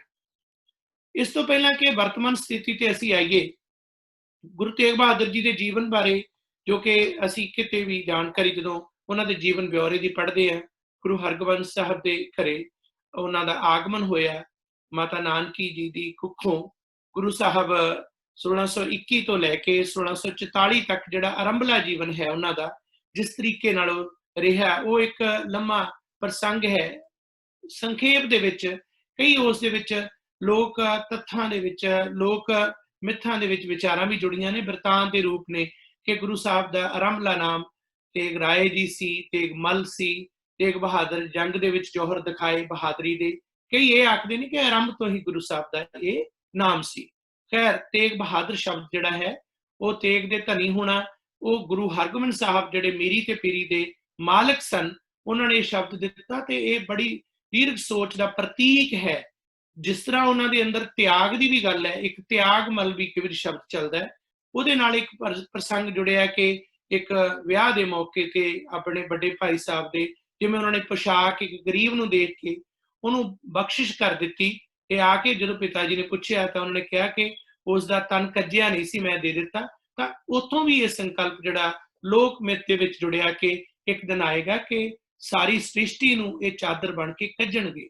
ਖੈਰ, ਇਹ ਇੱਕ ਬੜੀ ਵੱਡੀ ਸਾਡੇ ਵਾਸਤੇ ਅੱਜ ਦੇ ਦਿਨ, ਜਦੋਂ ਅਸੀਂ ਦੁਨੀਆ ਦੇ ਵਿੱਚ ਕੋਵਿਡ-19 ਦੇ ਵਿੱਚੋਂ ਦੀ ਵਿਚਰ ਰਹੇ ਹਾਂ, ਜਾਂ ਦੇਸ਼ਾਂ ਦੇ ਵਿੱਚ ਲੋੜਾਂ ਨੇ, ਜਿਨ੍ਹਾਂ ਮੁਲਕਾਂ ਦੇ ਵਿੱਚ ਸਰਹੱਦਾਂ ਤੇ ਹਾਲਾਤ ਖਰਾਬ ਨੇ, ਲੋਕ ਭੁੱਖੇ ਮਰ ਰਹੇ ਨੇ, ਸਿੱਖ ਜਿਹੜਾ ਹੈ, ਘਾਲ ਖਾਏ ਕਿਛ ਹੱਥੋਂ ਦੇ ਨਾਨਕ ਰਾਹ ਪਛਾਣੇ ਸੀ, ਇਸ ਨੂੰ ਲੈ ਕੇ ਚੱਲਦਾ ਹੈ। ਗੁਰੂ ਨਾਨਕ ਸਾਹਿਬ ਤੇ ਨੌਵੇਂ ਗੁਰੂ ਨਾਨਕ ਜਿਹੜਾ ਇੱਕੋ ਹੀ ਸੰਕਲਪ ਹੈ, ਉਹ ਨਿਰੰਤਰ ਰੂਪ ਚ ਵਿੱਚ ਚੱਲਦਾ ਹੈ। ਇਹ ਵੀ ਇੱਕ ਮੁਗਾਲਤਾ ਖੜਾ ਕੀਤਾ ਗਿਆ, ਉਹ ਮੈਂ ਅੱਗੇ ਜਾ ਕੇ ਦੱਸਾਂਗਾ। ਕੁਝ ਇਤਿਹਾਸਕਾਰ ਜਿਹੜੇ ਨੇ ਅੱਜ ਕੀ ਕਰ ਰਹੇ ਨੇ ਕਿ ਗੁਰੂ ਨਾਨਕ ਸਾਹਿਬ ਅਲੱਗ ਤੇ ਗੁਰੂ ਤੇਗ ਬਹਾਦਰ ਜੀ, ਗੁਰੂ ਗੋਬਿੰਦ ਸਿੰਘ ਜੀ ਅਲੱਗ। ਇਹ ਬਹੁਤ ਵੱਡੀ ਬੇਇਨਸਾਫੀ ਵੀ ਹੈ, ਪਰ ਇਹ ਹੁੰਦੀ ਤਾਂ ਹੈ ਕਿਉਂਕਿ ਅਸੀਂ ਜਾਗਰੂਕ ਨਹੀਂ। ਗੁਰੂ ਨਾਨਕ ਸਾਹਿਬ ਦੀ ਜੋਤ ਨੂੰ ਲੈ ਕੇ ਹੀ 10 ਗੁਰੂ ਸਾਹਿਬਾਨ ਤੇ ਅਖੀਰ ਨੂੰ ਗੁਰੂ ਗ੍ਰੰਥ ਸਾਹਿਬ ਦਾ ਜਿਹੜਾ ਸਾਡੇ ਸਾਹਮਣੇ ਪ੍ਰਤੱਖ ਸਰੂਪ ਹੈ, ਇਹ ਉਸੇ ਦਾ ਰੂਪਮਾਨ ਹੈ। ਗੁਰੂ ਤੇਗ ਬਹਾਦਰ ਜੀ, ਨੌਵੇਂ ਗੁਰੂ ਨਾਨਕ, ਜੋ ਗੁਰੂ ਨਾਨਕ ਸਾਹਿਬ ਨੇ ਆਰੰਭ ਕੀਤਾ ਉਸ ਨੂੰ ਲੈ ਕੇ ਅੱਗੇ ਚੱਲ ਰਹੇ ਨੇ। ਗੁਰੂ ਸਾਹਿਬ ਨੇ ਜੇ ਕਿਹਾ ਕਿ ਜੋ ਤੋ ਪ੍ਰੇਮ ਖੇਲਣ ਕਾ ਚਾਓ, ਸਿਰ ਤਲ ਤਲੀ ਗਲੀ ਮੇਰੀ ਆਓ, ਇਤ ਮਾਰਗ ਪੈਰ ਧਰੀਜੈ, ਸਿਰ ਦੀਜੈ ਕਾਣ ਨਾ ਕੀਜੈ। ਤੇ ਗੁਰੂ ਤੇਗ ਬਹਾਦਰ ਜੀ ਨੇ ਉਹ ਪਾਵਨ ਬਚਨਾਂ ਦੇ ਜੀਵਨ ਦੇ ਵਿੱਚ ਆਪਣੇ ਉਜਾਗਰ ਰੂਪ ਦੇ ਵਿੱਚ ਪ੍ਰਸੰਗ ਬਿਰਤਾਂਤ ਪੇਸ਼ ਕੀਤੇ। ਗੁਰੂ ਨਾਨਕ ਸਾਹਿਬ ਨੇ ਜੋ ਆਰੰਭਲੇ ਸਾਡੇ ਮੂਲ ਮੰਤਰ ਦੇ ਵਿੱਚ ਹੈ, ਇੱਕ ਓਂਕਾਰ ਸਤਨਾਮ ਕਰਤਾ ਪੁਰਖ ਨਿਰਭਉ ਨਿਰਵੈਰ, ਅਕਾਲ ਪੁਰਖ ਲਈ ਹੈ, ਪ੍ਰਮਾਤਮਾ ਲਈ ਹੈ। ਆ ਜਿਹੜਾ ਭੈ ਕਾਹੂ ਕੋ ਦੇਤ ਨੇ ਨਹਿ ਪੈਮਾਨ ਤਾਨ, ਇਹ ਉਸੇ ਹੀ ਮੂਲ ਮੰਤਰ ਦਾ ਵਿਸਤਾਰ ਹੈ। ਭੈ ਜਿਹੜਾ ਦੇਵੇਗਾ ਨਾ, ਭੈ ਜਿਹੜਾ ਝੱਲੇਗਾ ਨਾ, ਉਹ ਉਹੀ ਹੋਏਗਾ ਜਿਹਦੇ ਲਈ ਕੋਈ ਗੈਰ ਹੈ ਹੀ ਨਹੀਂ, ਕੋਈ ਬਗਾਨਾ ਹੈ ਹੀ ਨਹੀਂ, ਕੋਈ ਦੁਸ਼ਮਣ ਹੈ ਹੀ ਨਹੀਂ। ਤੇ ਉਹ ਕੌਣ ਆ? ਇੱਕੋ ਇੱਕ ਰੱਬ ਰੂਪ ਅਕਾਲ ਪੁਰਖ, ਜਿਸ ਨੂੰ ਅਸੀਂ ਅਧਿਆਤਮਿਕ ਚਿੰਤਨ ਚ ਕਹਿੰਦੇ ਹਾਂ, ਪ੍ਰਕਿਰਤੀ ਦੇ ਕੁਦਰਤ ਦੇ ਰੂਪ ਦੇ ਵਿੱਚ ਕਾਦਰ ਅਸੀਂ ਕਹਿੰਦੇ ਹਾਂ। ਇੱਕੋ ਹੀ ਹੈ ਸੰਕਲਪ। ਇਸੇ ਕਾਰਨ ਦੁਵਿਧਾ ਦਾ ਜਿਹੜਾ ਦਵੰਦ ਦਾ ਕਨਸੈਪਟ ਚੱਲਦਾ ਸੀ, ਉਹ ਵੀ ਇੱਥੇ ਖਤਮ ਕੀਤਾ ਗੁਰੂ ਸਾਹਿਬ ਨੇ। ਅੱਗੇ ਉਹਨਾਂ ਦੇ ਬਾਣੀ ਚੋਂ ਪ੍ਰਮਾਣ ਵੀ ਸਾਂਝੇ ਕਰਾਂਗੇ। ਸੋ ਗੁਰੂ ਸਾਹਿਬ ਨੇ ਉਸ ਤੋਂ ਬਾਅਦ ਜਿਵੇਂ ਗੁਰੂ ਹਰਿਰਾਏ ਸਾਹਿਬ ਗੁਰਤਾ ਗੱਦੀ ਤੇ ਬਿਰਾਜਮਾਨ ਹੋਏ, ਗੁਰੂ ਹਰਕ੍ਰਿਸ਼ਨ ਸਾਹਿਬ ਉਹਨਾਂ ਦੇ ਸਪੁੱਤਰ, ਇਹ ਸਮਾਂ ਚੱਲਦਾ ਰਿਹਾ। ਗੁਰੂ ਸਾਹਿਬ ਦਾ ਜਿਹੜਾ ਅਧਿਆਤਮਿਕ ਜੀਵਨ ਹੈ, ਜਿਸ ਤਰ੍ਹਾਂ ਬਾਬਾ ਬਕਾਲਾ ਦੇ ਵਿੱਚ ਉਹਨਾਂ ਦਾ ਜੀਵਨ ਦਰਸ਼ਨ ਅਸੀਂ ਦੇਖਦੇ ਹਾਂ, ਸੇਵਾ ਭਾਵਨਾ ਦੇਖਦੇ ਹਾਂ। ਮਾਤਾ ਗੁਜਰੀ ਜੀ ਜੋ ਉਹਨਾਂ ਦੇ ਜੀਵਨ ਸਾਥਨ ਸਨ, ਗੁਰੂ ਕੇ ਮਹਿਲ ਸਨ, ਉਹਨਾਂ ਦੀ ਸੇਵਾ ਵੀ ਬੇਅੰਤ ਸੀ। ਸੋ ਇਸੇ ਸਮੇਂ ਦੌਰਾਨ ਜਦੋਂ ਗੁਰੂ ਹਰਕ੍ਰਿਸ਼ਨ ਸਾਹਿਬ ਮਾਨਵਤਾ ਦੀ ਸੇਵਾ ਕਰਦੇ, ਮਨੁੱਖਤਾ ਨੂੰ ਚੰਗੀ ਜੀਵਨ ਜਾਚ ਬਖਸ਼ਦੇ ਹੋਏ, ਤੇ ਉਸ ਸਮੇਂ ਜਿਹੜੀ ਮਹਾਮਾਰੀ ਸੀ, ਜਿਸ ਕਿਸਮ ਦੀ ਅੱਜ ਅਸੀਂ ਦੇਖਦੇ ਹਾਂ, ਇਸ ਤੋਂ ਵੀ ਕਈ ਗੁਣਾ ਜ਼ਿਆਦਾ ਖਤਰਨਾਕ ਸੀ। ਉਸ ਵੇਲੇ ਦੀ ਪਲੇਗ, ਚੇਚਕ ਤੇ ਜੋ ਜੋ ਫੈਲਿਆ ਸੀ, ਜਿਸ ਤਰ੍ਹਾਂ ਦੀ ਬਿਮਾਰੀ ਫੈਲੀ ਸੀ, ਜਾਂ ਜਿੱਥੇ ਗੁਰੂ ਸਾਹਿਬ ਨੇ ਸੇਵਾ ਦੇ ਕਾਰਜ ਆਰੰਭ ਕੀਤੇ, ਉਹਨਾਂ ਸੇਵਾਵਾਂ ਦੇ ਵਿੱਚ ਖੁਦ ਅੱਗੇ ਹੋ ਕੇ ਅਗਵਾਈ ਕਰ ਰਹੇ ਸਨ। ਤੇ ਉਹ ਸਮਾਂ ਆਇਆ ਬਚਪਨ ਕਾਲ ਦੇ ਵਿੱਚ ਹੀ ਗੁਰੂ ਹਰਕ੍ਰਿਸ਼ਨ ਸਾਹਿਬ ਉਹ ਚੇਚਕ ਦੀ ਜਿਹੜੀ ਭਿਆਨਕ ਬਿਮਾਰੀ ਸੀ, ਉਸ ਦੀ ਲਪੇਟ ਚ ਆਏ। ਗੁਰੂ ਸਾਹਿਬ ਨੇ ਜੋਤੀ ਜੋਤ ਸਮਾਉਣ ਵੇਲੇ ਜੋ ਬਚਨ ਕਹੇ ਬਾਬਾ ਬਕਾਲੇ, ਇਹ ਬਚਨ ਪ੍ਰਤੀਕਾਤਮਕ ਰੂਪ ਸਨ ਕਿ ਗੁਰੂ ਹਰਕ੍ਰਿਸ਼ਨ ਸਾਹਿਬ ਆਪਣੇ ਦਾਦਾ ਜੀ ਭਾਵ ਗੁਰੂ ਤੇਗ ਬਹਾਦਰ ਜੀ ਵੱਲ ਇਸ਼ਾਰਾ ਕਰ ਰਹੇ ਨੇ। ਇਹ ਵੀ ਯਕੀਨਨ ਤੌਰ ਤੇ ਅੱਜ ਗੁਰੂ ਡੰਬ ਚੱਲਦਾ ਹੈ, ਬਹੁਤ ਵੱਡੇ ਪੱਧਰ ਤੇ ਫੈਲਿਆ। ਕੋਈ ਸਿੱਖ ਧਰਮ ਦੇ ਵਿੱਚ ਅਲੱਗ-ਅਲੱਗ ਕਿਸਮ ਦੇ ਐਸੇ ਜਿਹੜੀਆਂ ਹੈ ਪਾਰਟੀਆਂ ਪੈਦਾ ਹੋ ਗਈਆਂ, ਜਿਹੜੀਆਂ ਆਪੋ ਆਪਣੀ ਡਫਲੀ, ਆਪੋ ਆਪਣਾ ਰਾਗ, ਇੱਕ ਸਿਧਾਂਤ ਗੁਰੂ ਗ੍ਰੰਥ ਸਾਹਿਬ ਦਾ ਜਿਹੜਾ ਹੈ ਉਸ ਨੂੰ ਇੱਕ ਪਾਸੇ ਰੱਖ ਕੇ ਆਪੋ ਆਪਣੇ ਜਿਹੜੇ ਹੈ ਦਾਇਰਿਆਂ ਦੇ ਵਿੱਚ ਬੰਦ ਹੋ ਗਏ ਨੇ, ਜਾਂ ਗੁੰਮਰਾਹ ਕਰਨ ਲੱਗੇ ਹਨ। ਇਹ ਵੀ ਇਤਿਹਾਸ ਹੈ ਕਿ ਉਸ ਵੇਲੇ 22 ਮੰਜੀਆਂ ਜਿਹੜਾ ਜਿਸ ਕਿਸਮ ਦੀਆਂ ਸਾਰੇ ਹੀ ਬਾਬੇ ਬਕਾਲੇ ਪਹੁੰਚ ਗਏ, ਪਰ ਪਰਖ ਹੋਈ। ਮੱਖਣ ਸ਼ਾਹ ਲਵਾਣਾ ਜੀ ਦੇ ਬਜ਼ੁਰਗ ਵੀ ਸਿੱਖ ਧਰਮ ਦੇ ਵਿੱਚ ਇਤਿਹਾਸ ਹੈ ਕਿ ਉਹ ਕਿਸ ਤਰੀਕੇ ਨਾਲ ਗੁਰੂ ਕਾਲ ਤੋਂ, ਗੁਰੂ ਨਾਨਕ ਸਾਹਿਬ ਤੋਂ ਉਹਨਾਂ ਦੇ ਨਾਲ ਜੁੜੇ ਹੋਏ ਸਨ। ਜਿਸ ਤਰ੍ਹਾਂ ਲੋਬਾਣਾ ਸ਼ਬਦ ਆਮ ਕਰਕੇ ਵਰਤਿਆ ਜਾਂਦਾ, ਇਹ ਅਸਲ ਦੇ ਵਿੱਚ ਵਪਾਰੀ ਸੀ ਲੂਣ ਦੇ। ਬਾਣੀਆਂ ਸ਼ਬਦ ਜਿਹੜਾ ਹੈ ਪ੍ਰਚਲਿਤ ਹੋਇਆ, ਹਾਲਾਂਕਿ ਮਨੂਵਾਦੀ ਸਮ੍ਰਿਤੀ ਨੇ ਜਿਸ ਤਰ੍ਹਾਂ ਜਾਤਾਂ ਦੇ ਵਿੱਚ ਵੰਡਿਆ, ਉਹ ਬਿਲਕੁਲ ਕਿਸੇ ਵੀ ਕਿਸਮ ਦਾ ਮੁਨਾਸਬ ਨਹੀਂ ਹੈ। ਖੱਤਰੀ, ਬ੍ਰਾਹਮਣ, ਸ਼ੂਦਰ, ਵੈਸ਼ ਜਾਂ ਕਿਹੜੇ ਵਪਾਰ ਕਰਦੇ ਨੇ, ਕਿਹੜੇ ਹੈ, ਇਹ ਬਿਲਕੁਲ ਇੱਕ ਅਣਹੋਣੀ ਦੀ ਗੱਲ ਹੈ, ਜਿਹੜੀ ਅਣਉਚਿਤ ਹੈ ਸਿੱਖ ਧਰਮ ਦੇ ਵਾਸਤੇ ਤਾਂ ਬਿਲਕੁਲ ਨਹੀਂ। ਪਰ ਲੋਬਾਣਾ ਜਿਹੜਾ ਸ਼ਬਦ ਹੈ, ਲੂਣ ਦਾ ਵਪਾਰ ਕਰਨ ਵਾਲੇ, ਉਸ ਨੂੰ, ਇਹ ਸ਼ਬਦ ਨੂੰ ਅਸੀਂ ਮੂਲ ਰੂਪ ਚ ਦੇਖੀਏ ਇੱਥੋਂ ਆਰੰਭ ਹੋਇਆ। ਸੋ ਇਹ ਬੜਾ ਵੱਡਾ ਕਾਰੋਬਾਰ ਸੀ ਇਹਨਾਂ ਦਾ।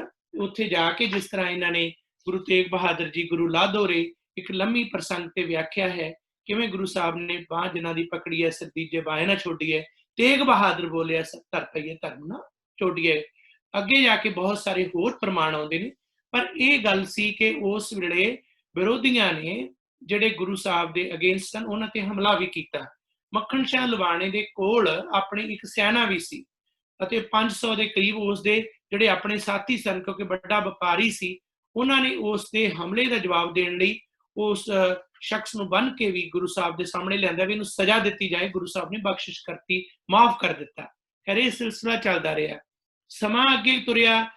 1664 ਤੋਂ ਲੈ ਕੇ 1675 ਤੱਕ ਦਾ ਜਿਹੜਾ ਕਾਲ ਹੈ, ਗੁਰੂ ਕਾਲ, ਉਹ ਬੜਾ ਚੁਣੌਤੀਆਂ ਭਰਿਆ ਹੈ।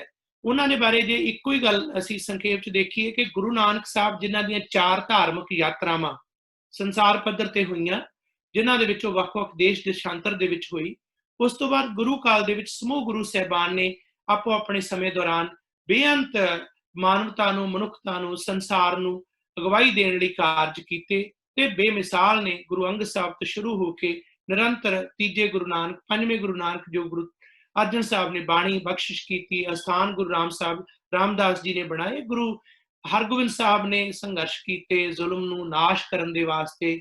ਉਸ ਵੇਲੇ ਦੇ ਜਿਹੜੇ ਸਲਤਨਤ ਸਨ ਉਹਨਾਂ ਦੇ ਜ਼ੁਲਮ ਦੇ ਖਿਲਾਫ ਆਵਾਜ਼ ਬੁਲੰਦ ਕੀਤੀ। ਇਸੇ ਤਰ੍ਹਾਂ ਬਾਕੀ ਗੁਰੂ ਸਾਹਿਬਾਨ। ਪਰ ਗੁਰੂ ਤੇਗ ਬਹਾਦਰ ਜੀ ਨੇ ਗੁਰੂ ਨਾਨਕ ਸਾਹਿਬ ਦੇ ਉਸੇ ਸਿਧਾਂਤ ਨੂੰ ਜਿਹੜਾ ਧਾਰਮਿਕ ਯਾਤਰਾਵਾਂ ਦਾ ਸੀ, ਉਸ ਨੂੰ ਬਹੁਪੱਖੀ ਪਾਸਾਰ ਦੇ ਵਿੱਚ ਅੱਗੇ ਤੋਰਿਆ। 1664 ਤੋਂ ਗੁਰੂ ਸਾਹਿਬ ਦੀਆਂ ਯਾਤਰਾਵਾਂ ਆਰੰਭ ਹੁੰਦੀਆਂ ਨੇ। ਗੁਰੂ ਸਾਹਿਬ ਨੇ ਜਿਸ ਤਰੀਕੇ ਨਾਲ ਵੱਖ-ਵੱਖ ਹਿੱਸਿਆਂ ਦੇ ਵਿੱਚ ਭਾਰਤ ਦੇ ਕੁਝ ਇੱਕ ਉਹਨਾਂ ਪ੍ਰਾਂਤਾਂ ਦੇ ਵਿੱਚ ਜਿਨ੍ਹਾਂ ਦਾ ਇਤਿਹਾਸ ਜਿਹੜਾ ਹੈ ਗੁਰੂ ਨਾਨਕ ਸਾਹਿਬ ਵੇਲੇ ਸਿੱਖ ਧਰਮ ਨਾਲ ਜੁੜਿਆ ਸੀ, ਉੱਥੇ ਜਾ ਕੇ ਜਿਹੜਾ ਬੂਟਾ ਗੁਰੂ ਸਾਹਿਬ ਨੇ ਲਾਇਆ ਸੀ ਉਸ ਨੂੰ ਫਿਰ ਸਿੰਚਿਆ, ਪਾਣੀ ਦਿੱਤਾ, ਉਸ ਦੇ ਵਿੱਚ ਸਿੱਖੀ ਨੂੰ ਪ੍ਰਫੁੱਲਿਤ ਕੀਤਾ।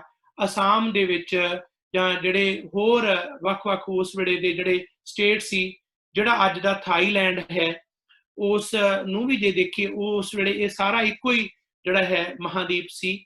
ਉੱਥੋਂ ਤੋਂ ਲੈ ਕੇ ਜਿਹੜੇ ਜਿਹੜੇ ਰਾਜੇ ਮਹਾਰਾਜੇ ਅਲੱਗ-ਅਲੱਗ ਜਿਸ ਤਰ੍ਹਾਂ ਦਾ ਕਾਰਜ ਕਰਦੇ ਸਨ, ਉਹਨਾਂ ਨੂੰ ਵੀ ਸੇਧ ਦਿੱਤੀ ਕਿ ਤੁਸੀਂ ਮਨੁੱਖੀ ਸੇਵਾ ਨੂੰ ਸਮਰਪਿਤ ਹੋਵੇ। ਦਿਲਚਸਪ ਗੱਲ ਹੈ ਕਿ ਸ਼ਿਵਾਜੀ ਮਰਾਠਾ ਨੂੰ ਗ੍ਰਿਫਤਾਰ ਕੀਤਾ ਗਿਆ ਕਿਸੇ ਸਮੇਂ, ਤੇ ਇਤਿਹਾਸ ਹੈ ਕਿ ਉਸ ਵੇਲੇ ਰਾਮ ਸਿੰਘ ਨਾਂ ਦਾ ਜਿਹੜਾ ਰਾਜਾ ਸੀ, ਕਿਉਂਕਿ ਬਹੁਤ ਸਾਰੇ ਔਰੰਗਜ਼ੇਬ ਦੇ ਨਾਲ ਵੀ ਸਨ ਤੇ ਬਹੁਤ ਸਾਰੇ ਉਹਦੇ ਵਿਰੁੱਧ ਵੀ ਸਨ।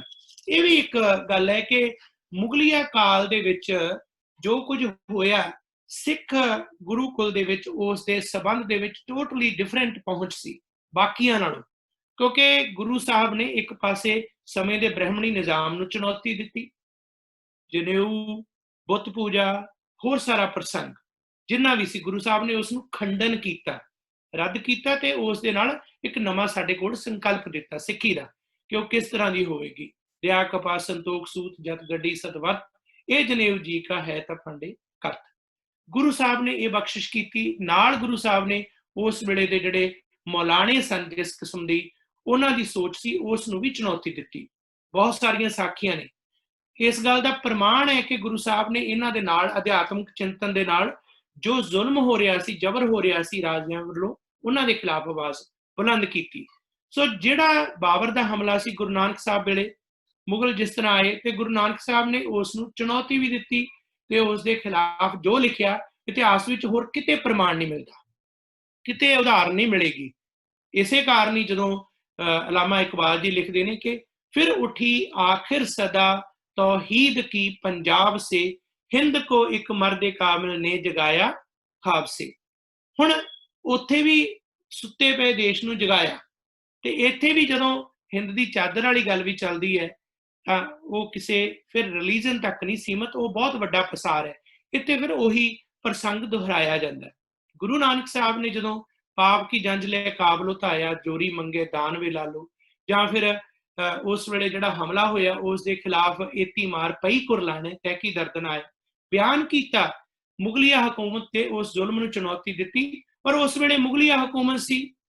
ਅੱਜ ਕੋਈ ਫਾਸ਼ੀਵਾਦੀ ਜੇ ਬ੍ਰਾਹਮਣੀ ਹਕੂਮਤ ਦਾ ਪ੍ਰਭਾਵ ਹੈ, ਉਸ ਨੂੰ ਵੀ ਉਸੇ ਤਰ੍ਹਾਂ ਹੀ ਸਿੱਖ ਧਰਮ ਚੁਣੌਤੀ ਦਿੰਦਾ ਹੈ। ਇਸ ਦੇ ਨਾਲ ਕੋਈ ਸਮਝੌਤਾਵਾਦੀ ਸੋਚ ਨਹੀਂ। ਇਹ ਮਤਲਬ ਇਹ ਨਹੀਂ ਕਿ ਉਹ ਇਸਲਾਮ ਸੀ, ਕੋਈ ਹਿੰਦੂ ਹੈ ਜਾਂ ਕ੍ਰਿਸਚੀਅਨਿਟੀ ਹੈ, ਹਰਗਿਜ਼ ਨਹੀਂ। ਸਿੱਖਾਂ ਦੇ ਅੰਦਰ ਜਿਹੜਾ ਰੈਜ਼ਿਸਟੈਂਸ ਦਾ ਖਿਆਲ ਹੈ, ਉਹ ਗੁਰੂ ਨਾਨਕ ਸਾਹਿਬ ਨੇ ਵਿਰੋਧ ਦਾ ਉਹ ਪੈਦਾ ਕਰ ਦਿੱਤਾ ਸੀ। ਇਸੇ ਕਾਰਨ ਜਦੋਂ ਵੀ ਜ਼ੁਲਮ ਹੋਇਆ, ਉਹ ਸਿੱਖ ਧਰਮ ਦੇ ਉੱਪਰ ਸਭ ਤੋਂ ਜ਼ਿਆਦਾ ਹੋਇਆ। ਸਖਤ ਸਜ਼ਾਵਾਂ, ਹਾਲਾਂਕਿ ਕਤਲ ਜਿਹੜੇ ਵੱਖ-ਵੱਖ ਰਾਜੇ ਕਰਦੇ ਸਨ, पर जिन्ना टॉर्चर शुरू होया वो सिख धर्म के जिहड़े आगुआं दे उपर जां सिखां दे उपर लगातार चलिया। वो 19वीं सदी 20वीं सदी 18वीं सदी अज तक ये लगातार जारी है, क्योंकि रजिस्टेंस कित्थों मिलती है तो उस वेले का जिहड़ा रूलर हुंदा बादशाह हुंदा उत्थे ही उस नूं ज़्यादा खतरा हुंदा है। गुरु नानक साहब ने यह संकल्प शुरू किया, गुरु हरगोबिंद साहब ने भी इस नूं जारी रखिया। गुरु अर्जन साहब की शहादत तो बाद उस तो बाद गुरु तेग बहादुर जी अपने समय दौरान जिस तरह उस वेले दे जिहड़े राजे शासक सन उन्हां दे ख्याल जो सन उन्हां नूं मनुखतावादी सोच जिथे विरोधी लगदी सी उस नूं चुनौती दिंदे।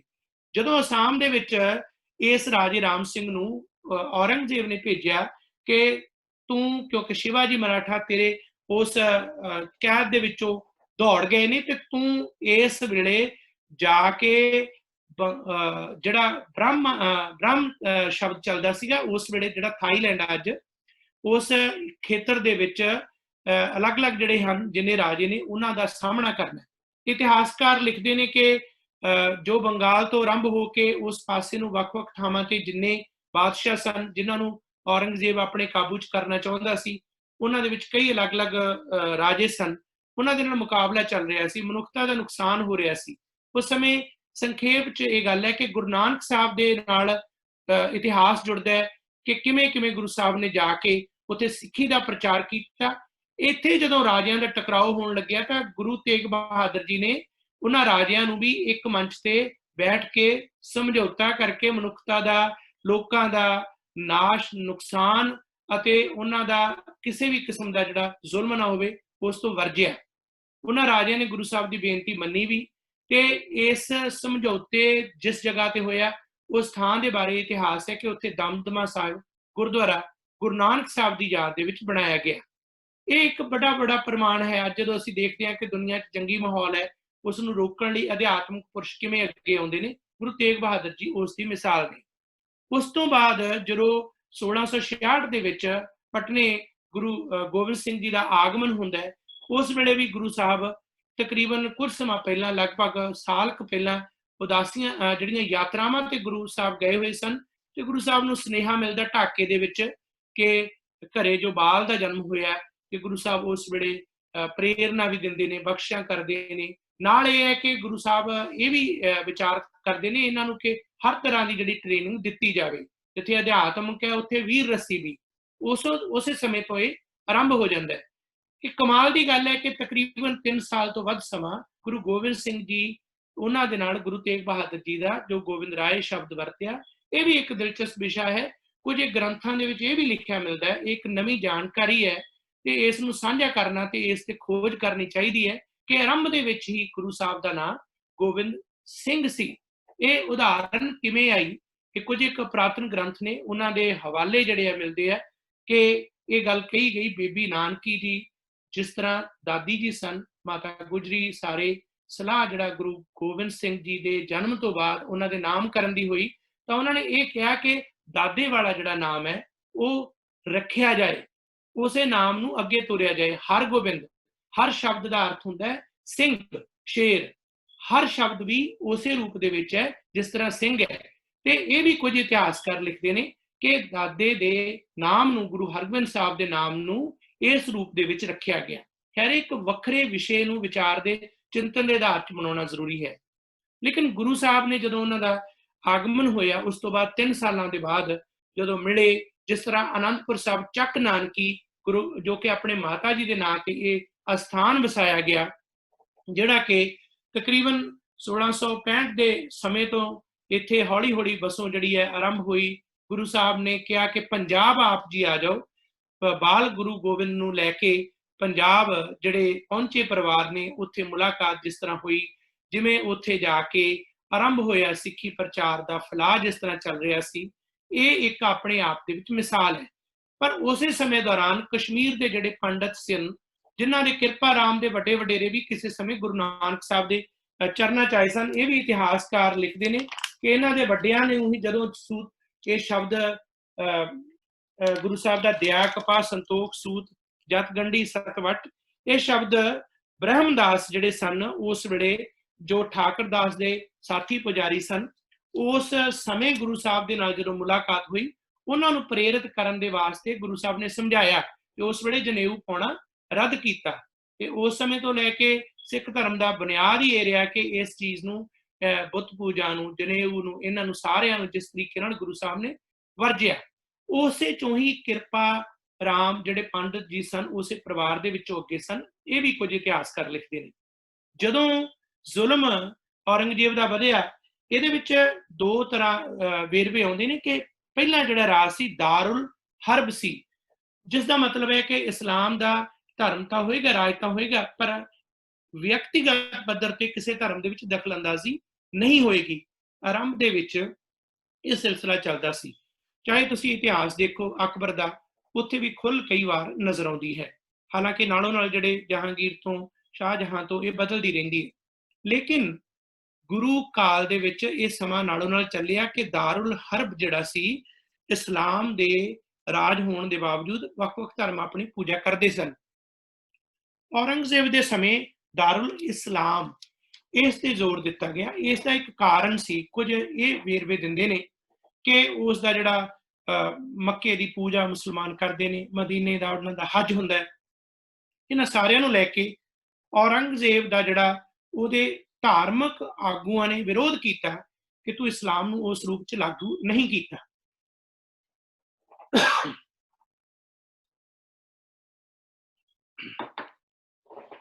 ਉਸ ਚੀਜ਼ ਨੂੰ ਲੈ ਕੇ ਇਹ ਔਰੰਗਜ਼ੇਬ ਨੇ ਉਸਦੇ ਜੀਵਨ ਦੇ ਵਿੱਚ ਇੱਕ ਬੜੀ ਵੱਡੀ ਜਿਹੜਾ ਪਰਿਵਰਤਨ ਆਇਆ, ਜਿਸ ਦੀ ਕੱਟੜਤਾ ਸਿਖਰ ਤੇ ਪਹੁੰਚੀ। ਫਿਰ ਉਸਨੇ ਫੈਸਲਾ ਕੀਤਾ ਕਿ ਮੈਂ ਇਸ ਗੱਲ ਨੂੰ ਧਿਆਨ ਵਿੱਚ ਰੱਖਦੇ ਹੋਏ ਜਿਹੜੇ ਵੀ ਹੋਰ ਮਤ ਮਤਾਂਤਰ ਨੇ ਉਹਨਾਂ ਤੇ ਜਬਰੀ ਇੱਕੋ ਹੀ ਜਿਹੜਾ ਹੈ ਦਾਰੁਲ ਇਸਲਾਮ ਲਾਗੂ ਕਰਾਂ। ਇਸ ਦੀ ਆਰੰਭਤਾ ਕਸ਼ਮੀਰ ਤੋਂ ਇਸ ਕਰਕੇ ਕੀਤੀ ਗਈ ਕਿਉਂਕਿ ਕਸ਼ਮੀਰ ਦੇ ਵਿੱਚ ਜਿਹੜੇ ਵਸ ਰਹੇ ਬ੍ਰਾਹਮਣ ਸਨ, ਉਹ ਭਾਰਤ ਦੇ ਅਗਵਾਈ ਵੀ ਕਰਦੇ ਸਨ। ਉੱਥੇ ਪੜ੍ਹਿਆ ਲਿਖਿਆ ਤਬਕਾ ਸੀ, ਅਮਰਨਾਥ ਦੇ ਜਾਂ ਹੋਰ ਜਿਹੜੇ ਪਸਾਰ ਨੇ ਬਹੁਤ ਸਾਰੇ ਸਨ। ਉਹਦਾ ਇਹ ਸੀ ਖਿਆਲ ਮੰਨਣਾ ਕਿ ਜੇ ਮੈਂ ਇਹਨਾਂ ਨੂੰ ਕਾਬੂ ਕਰ ਲਵਾਂਗਾ ਤਾਂ ਫਿਰ ਮੇਰਾ ਜਿਹੜਾ ਧਾਰਮਿਕ ਤੌਰ ਤੇ ਜਿਹੜਾ ਪ੍ਰਤਿਸ਼ਠਾ ਉਹ ਵਧੇਗੀ ਤੇ ਮੈਂ ਇਸਲਾਮ ਦੇ ਵਿੱਚ ਵੀ ਇੱਕ ਬੜਾ ਵੱਡਾ ਰੁਤਬਾ ਹਾਸਲ ਕਰਾਂਗਾ। ਇਹ ਆਦਤ ਬਾਦਸ਼ਾਹਾਂ ਨੂੰ ਹੁੰਦੀ ਹੈ ਕਿ ਮੈਨੂੰ ਮੇਰੇ ਧਰਮ ਵਾਲੇ ਜਿਹੜੇ ਪੂਜਣ ਲੱਗ ਜਾਣ। ਇਹ ਬਾਦਸ਼ਾਹ ਔਰੰਗਜ਼ੇਬ ਨੂੰ ਵੀ ਸੀ, ਇਹ ਬਾਦਸ਼ਾਹ ਅੱਜ ਦੇ ਆ ਇਹਨਾਂ ਨੂੰ ਵੀ ਹੈ। ਇਹ ਸਬਕ ਸਿੱਖਣਾ ਚਾਹੀਦਾ ਤੇ ਜੋ ਹਸ਼ਰ ਔਰੰਗਜ਼ੇਬ ਦਾ ਹੋਇਆ, ਹਸ਼ਰ ਅੱਜ ਦੇ ਬਾਦਸ਼ਾਹਾਂ ਦਾ ਵੀ ਉਹੀ ਹੀ ਹੋਣਾ। ਇਹ ਯਕੀਨਨ ਤੌਰ ਤੇ ਔਰੰਗਜ਼ੇਬ ਦੀ ਮੱਤ ਮਾਰੀ ਗਈ ਜਿਵੇਂ ਕਿ ਅੱਜ ਦੇ ਬਾਦਸ਼ਾਹਾਂ ਦੀ ਮੱਤ ਮਾਰੀ ਗਈ ਹੈ। ਸੋ ਗੁਰੂ ਸਾਹਿਬ ਨੇ ਜਦੋਂ ਉਸ ਵੇਲੇ ਅਨੰਦਪੁਰ ਸਾਹਿਬ ਸਨ, ਕਿਰਪਾ ਰਾਮ ਜੀ ਪਹਿਲਾਂ ਅਮਰਨਾਥ ਗਏ, ਉੱਥੋਂ ਦੇ ਬਾਹਮਣ ਪੁਜਾਰੀ ਪੰਡਤ ਸਨ, ਉਹਨਾਂ ਕੋਲ ਗਏ, ਕਹਿੰਦੇ ਵੀ ਕੋਈ ਨਾ ਕੋਈ ਸੰਘਰਸ਼ ਛੇੜੀਏ। ਉਹ ਕਹਿੰਦੇ ਅਸੀਂ ਕੁਝ ਨਹੀਂ ਕਰ ਸਕਦੇ, ਤੁਸੀਂ ਜੇ ਕੁਝ ਵੀ ਕਰਨਾ ਹੈ ਤਾਂ ਤੁਹਾਡੀ ਮੱਤ ਹੈ। ਤੁਸੀਂ, ਤੁਹਾਡੇ ਵੱਡੇ ਵਡੇਰੇ ਜਿਹੜੇ ਨੇ ਉਹ ਗੁਰੂ ਨਾਨਕ ਸਾਹਿਬ ਦੇ ਚਰਨਾਂ 'ਚ ਗਏ ਸਨ, ਹੁਣ ਵੀ ਉੱਥੇ ਹੀ ਜਾਓ। ਇਹ ਮਿਹਣਾ ਵੀ ਮਾਰਿਆ ਗਿਆ। ਕਸ਼ਮੀਰ ਦੇ ਉਹ ਪੰਡਤ ਜਿਨ੍ਹਾਂ 'ਚ ਬਹੁਤ ਪ੍ਰਤਿਸ਼ਠਿਤ ਸਨ, ਉਹ ਜਦੋਂ ਉਹਨਾਂ ਨੇ ਦੇਖਿਆ ਕਿ ਸਾਡੀ ਬਾਂਹ ਇਹ ਹਿੰਦੂ ਧਰਮ ਦੇ ਆਗੂ ਨਹੀਂ ਫੜ ਰਹੇ, ਕਿਉਂਕਿ ਔਰੰਗਜ਼ੇਬ ਦੀ ਨੀਤੀ ਵੀ ਅੱਜ ਦੇ ਬਾਦਸ਼ਾਹਾਂ ਦੀ ਨੀਤੀ ਉਸੇ ਨੂੰ ਜਿਹੜੀ ਫੋਲੋ ਕਰ ਰਹੀ ਹੈ, ਉਹ ਇਹ ਸੀ ਕਿ ਇੱਕ ਤਬਕੇ ਦਾ ਜਿਹੜਾ ਪੱਖ ਹੈ ਆਪਣੇ ਨਾਲ ਜੋੜ ਲੈਣਾ, ਚਾਹੇ ਉਹ ਕਿਸੇ ਹਿੰਦੂ ਵਰਗ ਦੇ ਵਿੱਚੋਂ ਵੀ ਬਹੁਤ ਸਾਰੇ ਬ੍ਰਾਹਮਣ ਔਰੰਗਜ਼ੇਬ ਦੇ ਨਾਲ ਸਨ, ਉਸਦੇ ਰਾਜਕਾਲ ਦੇ ਵਿੱਚ ਵੀ ਸਨ, ਪਰ ਦੂਸਰੇ ਪਾਸੇ ਆਮ ਲੋਕਾਂ ਨੂੰ ਕੁਚਲਣਾ। ਇਹ ਨੀਤੀ ਹੁੰਦੀ ਹੈ। ਇਹ ਨੀਤੀ ਪਾੜੋ ਤੇ ਰਾਜ ਕਰੋ ਅੰਗਰੇਜ਼ਾਂ ਦੀ ਨੇ, ਪਹਿਲਾਂ ਦੀ ਹੈ, ਅੱਜ ਵੀ ਹੈ। ਸਾਮ ਦਾਮ ਦੰਡ ਭੇਦ ਇਹ ਹਜ਼ਾਰਾਂ ਸਾਲ ਪਹਿਲਾਂ ਦੀ ਨੀਤੀ। ਸੋ ਉਸ ਨੂੰ ਹੀ ਵਰਤਿਆ ਜਾਂਦਾ ਰਿਹਾ। ਸੋ ਗੁਰੂ ਸਾਹਿਬ ਦੇ ਕੋਲ ਇਹ ਬੇਨਤੀ ਫਰਿਆਦ ਲੈ ਕੇ ਜਿਵੇਂ ਆਏ, ਇਹ ਬਹੁਤ ਵੱਡਾ ਇੱਕ ਇਤਿਹਾਸ ਹੈ। ਸੰਖੇਪ ਚ ਗੁਰੂ ਸਾਹਿਬ ਨੇ ਉਸ ਵੇਲੇ ਅਨੰਦਪੁਰ ਸਾਹਿਬ ਦੇ ਵਿੱਚ ਇਹ ਕਿਹਾ ਕਿ ਠੀਕ ਹੈ ਕਿ ਤੁਹਾਡੇ ਜਿਹੜੇ ਮਤ ਮਤਾਂਤਰ ਦੇ ਅਨੁਸਾਰ ਸਾਡੇ ਜਿਹੜੇ ਵਿਚਾਰ ਨੇ ਬਿਲਕੁਲ ਨਿਵੇਕਲੇ ਨੇ, ਨਾ ਹੀ ਅਸੀਂ ਉਹਨਾਂ ਨੂੰ ਮੰਨਦੇ ਹਾਂ। ਅਸੀਂ ਤਾਂ ਆਰੰਭ ਲਈ ਪਹਿਲੇ ਗੁਰੂ ਨਾਨਕ ਸਾਹਿਬ ਨੇ ਇਹਨੂੰ ਰੱਦ ਕਰ ਦਿੱਤਾ ਸੀ, ਪਰ ਤੁਸੀਂ ਸ਼ਰਨ ਆਏ ਹੋ, ਜੋ ਸ਼ਰਨ ਆਵੇ ਤਿਸ ਕੰਠ ਲਾਵੇ। ਤੇ ਉਸ ਵੇਲੇ ਗੁਰੂ ਤੇਗ ਬਹਾਦਰ ਜੀ, ਬਾਲ ਗੋਬਿੰਦ ਜੀ ਨਾਲ ਸਨ ਤੇ ਗੁਰੂ ਤੇਗ ਬਹਾਦਰ ਜੀ ਨੇ ਉਸ ਵੇਲੇ ਇਹ ਫੈਸਲਾ ਕੀਤਾ ਕਿ ਜਿਹੜੇ ਲੋਕ ਇਸ ਧਰਤ ਤੇ ਰਹਿੰਦੇ ਨੇ, ਜੇਕਰ ਇਹਨਾਂ ਦੀ ਆਪਣੀ ਆਜ਼ਾਦੀ ਹੈ ਧਾਰਮਿਕ, ਤੇ ਮੌਕੇ ਦੇ ਬਾਦਸ਼ਾਹ ਜੇ ਇਸ ਆਜ਼ਾਦੀ ਨੂੰ ਖੋਹ ਰਹੇ ਨੇ, ਤਾਂ ਇਸ ਵੇਲੇ ਇਹਨਾਂ ਦੀ ਮਦਦ ਕਰਨ ਦੀ ਜ਼ਰੂਰਤ ਹੈ। ਹਾਲਾਂਕਿ ਸਾਡਾ ਸਿਧਾਂਤ ਕਿਸੇ ਵੀ ਪੱਧਰ ਤੇ ਇਸ ਦੇ ਨਾਲ ਮੇਲ ਨਹੀਂ ਖਾਂਦਾ, ਪਰ ਕਿਉਂਕਿ ਸ਼ਰਨ ਚ ਆਏ ਨੇ ਤਾਂ ਇਹਨਾਂ ਦੀ ਮਦਦ ਕਰਨੀ ਹੈ। ਉਸ ਵੇਲੇ ਸ਼ਰਨ ਚ ਕਸ਼ਮੀਰੀ ਪੰਡਤ ਆਏ ਸਨ। ਅੱਜ ਜੇ ਸਿੱਖ ਗੁਰੂ ਦਾ ਹੈ, ਸਮਰਪਿਤ ਹੈ, ਗੁਰੂ ਤੇਗ ਬਹਾਦਰ ਦਾ ਸਿੱਖ ਹੈ, ਅੱਜ ਜੇਕਰ ਸ਼ਰਨ 'ਚ ਕੋਈ ਵੀ ਹੋਰ ਆਉਂਦਾ ਉਹਦੇ ਤੇ ਹਮਲਾ ਹੁੰਦਾ ਤਾਂ ਸਾਡਾ ਫਰਜ਼ ਬਣਦਾ। ਜੇ ਪਿਛਲੇ ਦਿਨਾਂ ਦੇ ਦੌਰਾਨ ਕਸ਼ਮੀਰ ਦੇ ਵਿੱਚ ਨੌਜਵਾਨਾਂ ਨੂੰ ਕੁੱਟ-ਕੁੱਟ ਕੇ ਕੱਢਿਆ ਗਿਆ, ਉਹਨਾਂ ਤੇ ਹਮਲੇ ਹੋਏ, ਪੰਜਾਬ ਦੀ ਧਰਤੀ ਤੇ ਅਜਿਹੇ ਮਾਹੌਲ ਦੇ ਵਿੱਚ ਸਿੱਖਾਂ ਨੇ ਬਾਂਹ ਫੜੀ। ਜੇਕਰ ਦਿੱਲੀ ਦੇ ਵਿੱਚ ਕਿਸੇ ਖਾਸ ਧਰਮ ਤੇ ਵਰਗ ਨੂੰ ਆਧਾਰ ਬਣਾ ਕੇ ਉਹਨਾਂ ਦੇ ਖਿਲਾਫ ਸੀਏ ਵਰਗੇ ਕਾਲੇ ਕਾਨੂੰਨ ਲਿਆਂਦੇ ਗਏ ਤਾਂ ਉਸ ਵੇਲੇ ਵੀ ਸਿੱਖਾਂ ਨੇ ਲੰਗਰ ਲਾਏ ਸ਼ਾਹੀਨ ਬਾਗ ਦੇ ਵਿੱਚ। ਇਹ ਗੁਰੂ ਸਾਹਿਬ ਦੀ ਬਖਸ਼ਿਸ਼ ਹੈ, ਇਹ ਕੋਈ ਐਸੀ ਗੱਲ ਨਹੀਂ ਹੈ। ਉਸੇ ਹੀ ਦਿੱਲੀ ਅਸਥਾਨ ਦੇ ਵਿੱਚ ਇਸ ਗੱਲ ਦਾ ਪ੍ਰਤੀਕ ਹੈ ਕਿ ਗੁਰੂ ਸਾਹਿਬ ਦੇ ਉਹਨਾਂ ਸਿੱਖਾਂ ਨੇ ਡਟ ਕੇ ਫੈਸਲੇ ਕੀਤੇ, ਪਰ ਬਹੁਤ ਸਾਰਿਆਂ ਦੇ ਖਿਲਾਫ ਮੁਕੱਦਮੇ ਦਰਜ ਹੋਏ, ਕੇਸ ਬਣਾਏ ਗਏ, ਨੌਜਵਾਨਾਂ ਨੂੰ ਅੰਦਰ ਸੁੱਟਿਆ ਗਿਆ। ਇਸੇ ਤਰ੍ਹਾਂ ਕਾਲੇ ਕਾਨੂੰਨਾਂ ਦੇ ਅੰਤਰਗਤ ਜਿਸ ਤਰੀਕੇ ਨਾਲ ਅੱਜ ਦੀ ਤਾਰੀਖ ਦੇ ਵਿੱਚ ਇਸ ਧੱਕੇਸ਼ਾਹੀ ਦਾ ਜਿਹੜਾ ਜ਼ੁਲਮ ਦਾ ਪਸਾਰ ਹੈ, ਸਾਨੂੰ ਉਹਦੇ ਖਿਲਾਫ ਵੀ ਆਵਾਜ਼ ਬੁਲੰਦ ਕਰਨੀ ਚਾਹੀਦੀ ਹੈ। ਗੁਰੂ ਤੇਗ ਬਹਾਦਰ ਜੀ ਨੇ ਉਸ ਵੇਲੇ ਫੈਸਲਾ ਕੀਤਾ ਕਿ ਅਸੀਂ ਇਹਨਾਂ ਦੇ ਜ਼ੁਲਮ ਦੇ ਖਿਲਾਫ ਆਵਾਜ਼ ਉਠਾਵਾਂਗੇ, ਤੁਹਾਡੀ ਅਗਵਾਈ ਕਰਾਂਗੇ। ਤੇ ਬਾਲ ਗੋਬਿੰਦ ਜੀ ਨੂੰ ਬੁੱਕਲ 'ਚ ਲਿਆ, ਪਿਆਰ ਦਿੱਤਾ ਤੇ ਕਿਹਾ ਕਿ ਤੁਸੀਂ ਕੌਮ ਦੀ ਅਗਵਾਈ ਕਰਨੀ ਹੈ। ਬੜੀ ਬਖਸ਼ਿਸ਼ ਹੋਈ ਕਿ ਉਹਨਾਂ ਦੇ ਅੰਦਰ ਇਹ ਸਮਰੱਥਾ ਸੀ। ਪਰ ਇਤਿਹਾਸ ਨੂੰ ਸਮਝ ਕੇ ਚੱਲਿਆ ਜਾਏ। ਜਦੋਂ ਇਤਿਹਾਸਕਾਰ ਇਹ ਲਿਖਦੇ ਨੇ ਗੁਰੂ ਸਾਹਿਬ ਦੇ ਬਾਰੇ, ਗੁਰੂ ਤੇਗ ਬਹਾਦਰ ਜੀ ਦੀ ਸ਼ਹਾਦਤ ਤੋਂ ਪਹਿਲਾਂ ਜਿਹੜੇ ਕਸ਼ਮੀਰੀ ਪੰਡਤ ਗੁਰੂ ਸਾਹਿਬ ਦੇ ਕੋਲ ਆਉਂਦੇ ਨੇ ਤਾਂ ਉਸ ਵੇਲੇ ਫਰਿਆਦ ਜਦੋਂ ਕਰ ਰਹੇ ਨੇ, ਇਸ ਫਰਿਆਦ ਦੇ ਦੌਰਾਨ ਗੁਰੂ ਸਾਹਿਬ ਗੁਰੂ ਤੇਗ ਬਹਾਦਰ ਜੀ ਨੂੰ ਬਾਲ ਗੋਬਿੰਦ ਜੀ ਕਹਿੰਦੇ ਨੇ ਕਿ ਤੁਸੀਂ ਜਾ ਕੇ ਇਹਨਾਂ ਦੇ ਵਾਸਤੇ ਬਾਂਹ ਫੜ ਕੇ ਸ਼ਹਾਦਤ ਦਿਓ। ਇੱਥੇ ਥੋੜਾ ਜਿਹਾ ਬਿਰਤਾਂਤ ਨੂੰ ਸਮਝਿਆ ਕਰੀਏ। ਇਹ ਬਿਰਤਾਂਤ ਅਸੀਂ ਕੀ ਗੁਰੂ ਸਾਹਿਬ ਨੂੰ ਵਡਿਆ ਰਹੇ ਹਾਂ ਜਾਂ ਛੁਟਿਆ ਰਹੇ ਹਾਂ, ਇੱਥੇ ਸਮਝਣ ਦੀ ਲੋੜ ਹੈ।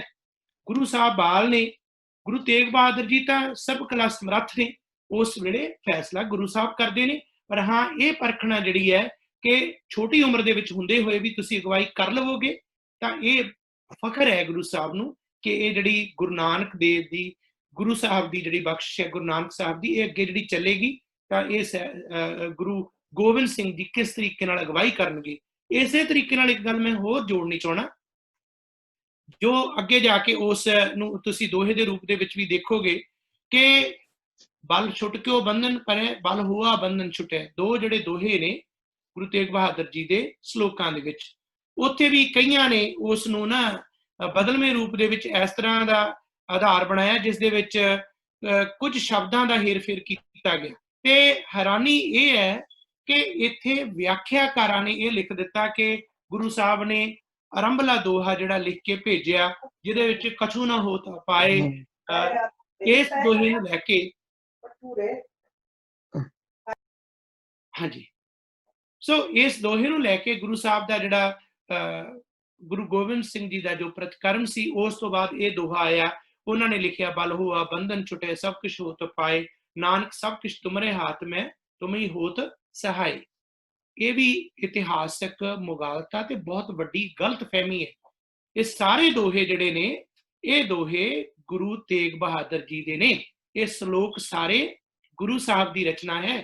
ਇਸ ਤਰ੍ਹਾਂ ਕਹਿਣਾ, ਇਸ ਤਰ੍ਹਾਂ ਬਿਆਨ ਕਰਨਾ, ਬਿਰਤਾਂਤ ਸਿਰਜਣਾ ਗਲਤ ਹੈ। ਗੁਰੂ ਸਾਹਿਬ ਨੇ ਜਿਹੜੇ ਇਹ ਸਾਰੇ ਸ਼ਲੋਕ ਲਿਖੇ ਨੇ, ਇਹਨਾਂ ਸਾਰੇ ਸ਼ਲੋਕਾਂ ਦਾ ਸਮਾਂ ਕਾਲ ਗੁਰੂ ਤੇਗ ਬਹਾਦਰ ਜੀ ਦੀ ਗ੍ਰਿਫਤਾਰੀ ਤੋਂ ਸ਼ਹਾਦਤ ਦੇ ਦੌਰਾਨ ਦਾ ਜਿਹੜਾ ਸਮਾਂ ਹੈ ਉਸ ਵੇਲੇ ਹੈ। ਤੇ ਜੇਕਰ ਅੱਜ ਇਹ ਕਹਿ ਲਈਏ ਕਿ ਮਨੁੱਖੀ ਸੋਚ ਦੇ ਵਾਸਤੇ ਜੇਕਰ ਕਿਸੇ ਵੀ ਤਰ੍ਹਾਂ ਦੀ ਆਪਣੇ ਆਤਮ ਬਲ ਲਈ, ਜ਼ੁਲਮ ਦੇ ਖਿਲਾਫ ਲੜਨ ਲਈ, ਆਤਮਿਕ ਤੌਰ ਤੇ ਚੇਤਨ ਹੋਣ ਲਈ, ਕਿਸੇ ਡਿਪਰੈਸ਼ਨ ਚੋਂ ਬਾਹਰ ਨਿਕਲਣ ਲਈ, ਮਾਨਸਿਕ ਤਣਾਅ ਤੋਂ ਮੁਕਤ ਹੋਣ ਲਈ ਕੋਈ ਰਾਹ ਮਿਲ ਸਕਦਾ ਹੈ ਤਾਂ ਗੁਰੂ ਤੇਗ ਬਹਾਦਰ ਜੀ ਦੇ ਇਹ ਸ਼ਲੋਕ ਜਿਉਂ-ਜਿਉਂ ਅਸੀਂ ਉਹਨਾਂ ਨੂੰ ਉਚਾਰਨ ਕਰਦੇ ਪੜਾਂਗੇ, ਵਿਚਾਰਾਂਗੇ, ਅਰਥ ਵਿਚਾਰਾਂਗੇ ਤਾਂ ਸਾਡੇ ਜੀਵਨ ਨੂੰ ਰੌਸ਼ਨੀ ਦੇਣਗੇ। ਗੁਰੂ ਸਾਹਿਬ ਦੇ ਇਹਨਾਂ ਸ਼ਲੋਕਾਂ ਦੇ ਵਿੱਚ ਜੋ ਭੈ ਨਾਸਨ ਦੁਰਮਤ ਹਨ, ਕੱਲ ਮੈਂ ਹਰ ਕੋ ਨਾਮ ਨਿਸ ਦਿਨ, ਜੋ ਨਾਨਕ ਭਜੈ ਸਫਲ ਹੋਏ ਤਿਹ ਕਾਮ। ਇਹ ਪਰਿਭਾਸ਼ਾਵਾਂ ਦੋ ਇਹਨਾਂ ਪੰਕਤੀਆਂ ਦੇ ਵਿੱਚ ਜੀਵਨ ਨੂੰ ਰੌਸ਼ਨੀ ਦੇਣ ਵਾਲੀਆਂ ਨੇ। ਜੋ ਗੁਰੂ ਸਾਹਿਬ ਨੇ ਇੱਕ ਹੋਰ ਜਿਹੜਾ ਵਿਆਖਿਆ ਇਹਦੇ ਵਿੱਚ ਕੀਤੀ ਹੈ, ਇੱਥੇ ਮੈਂ ਗੱਲ ਕਰਦੇ ਹਾਂ ਜਦੋਂ ਦੋਹਿਆਂ ਦੀ ਗੱਲ ਚੱਲ ਰਹੀ ਹੈ, ਕਿ ਜਿਹੜੇ ਪਖੰਡ ਦੇ ਖਿਲਾਫ ਗੁਰੂ ਸਾਹਿਬ ਨੇ ਗੁਰੂ ਨਾਨਕ ਸਾਹਿਬ ਤੋਂ 9ਵੇਂ ਗੁਰੂ ਨਾਨਕ ਤੇ ਸਮੂਹਿਕ ਤੌਰ ਤੇ ਆਰੰਭ ਕੀਤਾ, ਉਹ ਇਹ ਹੈ ਕਿ ਤੀਰਥ ਬਰਤ ਅਰ ਨੇਮ ਕਰ, ਮਨ ਮੇ ਧਰੇ ਗੁਮਾਨ। ਇਹ ਇਕੱਲੇ ਉਸ ਵੇਲੇ ਬ੍ਰਾਹਮਣੀ ਸਮਾਜ ਦੀ ਨਹੀਂ, ਸਾਡੇ ਵੀ ਅੱਜ ਦੇ ਸਮਾਜ ਵਾਸਤੇ ਢੁਕਦਾ ਹੈ कि सानू कई बार इस गल का फख्र महसूस, बड़ा माण महसूस होंदा है कि मैं इन्ना दान पुण्य करदा, इन्ना पाठ पूजा करदा। नानक निहफल जात ते ज्यों कुंचर इशनान, जिस तरह हाथी ने इशनान किया ते मुड़ के सुआह अपने शरीर ते पा लई, ये इस तरह है। इस ते गुरु साहब ने सानू सेध बख्शी है कि ये जिहड़ा है माण महसूस करना ये गलत है।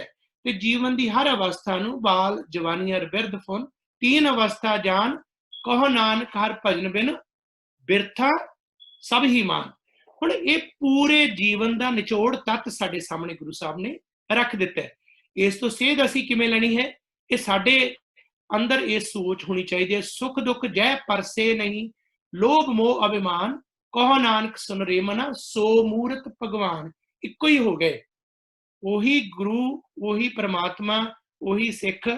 जेकर आ अवस्था है सो ਇਹਦੇ 'ਚ फर्क नहीं रहिंदा।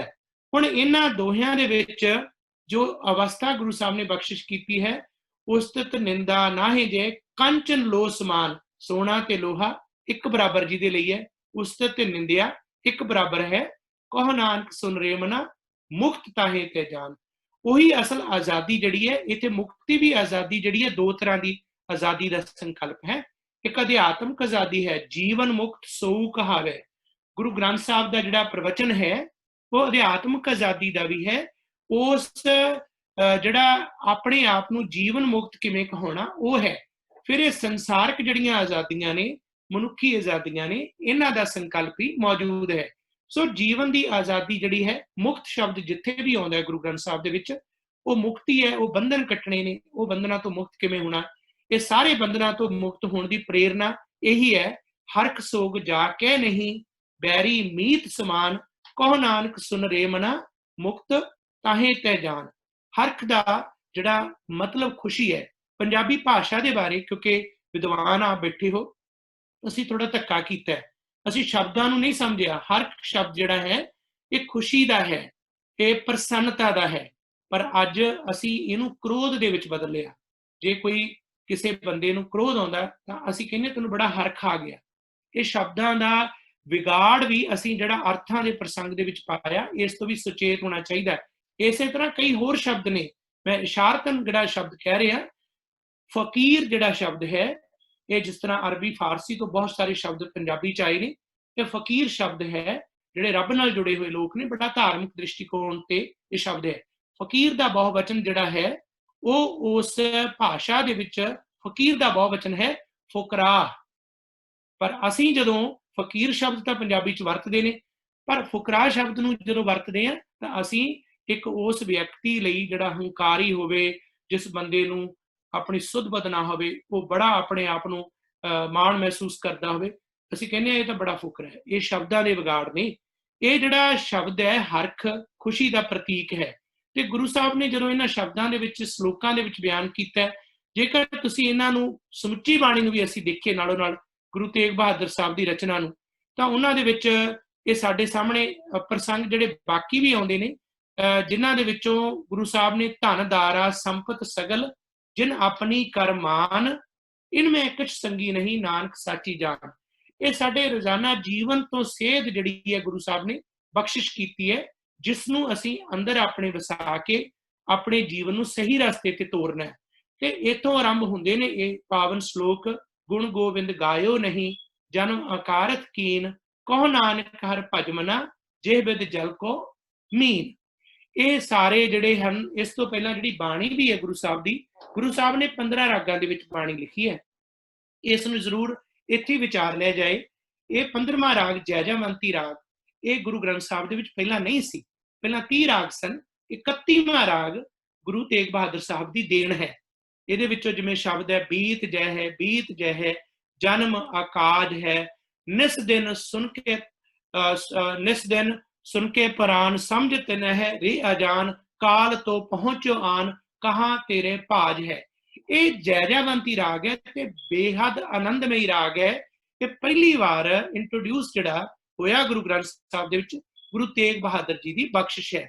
सो ये एक जिहड़ी देन है, जदों असीं कहने आ उन्हां दी बाणी रचना कला पक्ष बाणी पक्ष जिहड़े दोने है, उहदे विचों जिहड़ी ये है कि जे सब तो वड्डी परिभाषा किसी ਮਨੁੱਖ ਦੀ ਸਹੀ ਜੀਵਨ ਜਾਚਦੀ ਹੋਵੇ ਤਾਂ ਇਸ ਤੋਂ ਵਧੀਆ ਨਹੀਂ ਹੋ ਸਕਦੀ ਜੋ ਗੁਰੂ ਤੇਗ ਬਹਾਦਰ ਜੀ ਨੇ ਇਹ ਪਰਿਭਾਸ਼ਾ ਦਿੱਤੀ ਹੈ।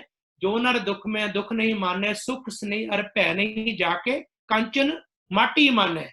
ਰਹਾਉ ਨਹਿ ਨਿੰਦਿਆ ਨੇ ਉਸਤਤ ਜਾ ਕੇ ਲੋਹ ਮੋਹ ਅਭਿਮਾਨਾ, ਹੱਥ ਸੋਕ ਤੇ ਰਹੇ ਨਿਆਰੋ ਨਾਹੇ ਮਾਨ ਅਪਮਾਨਾ।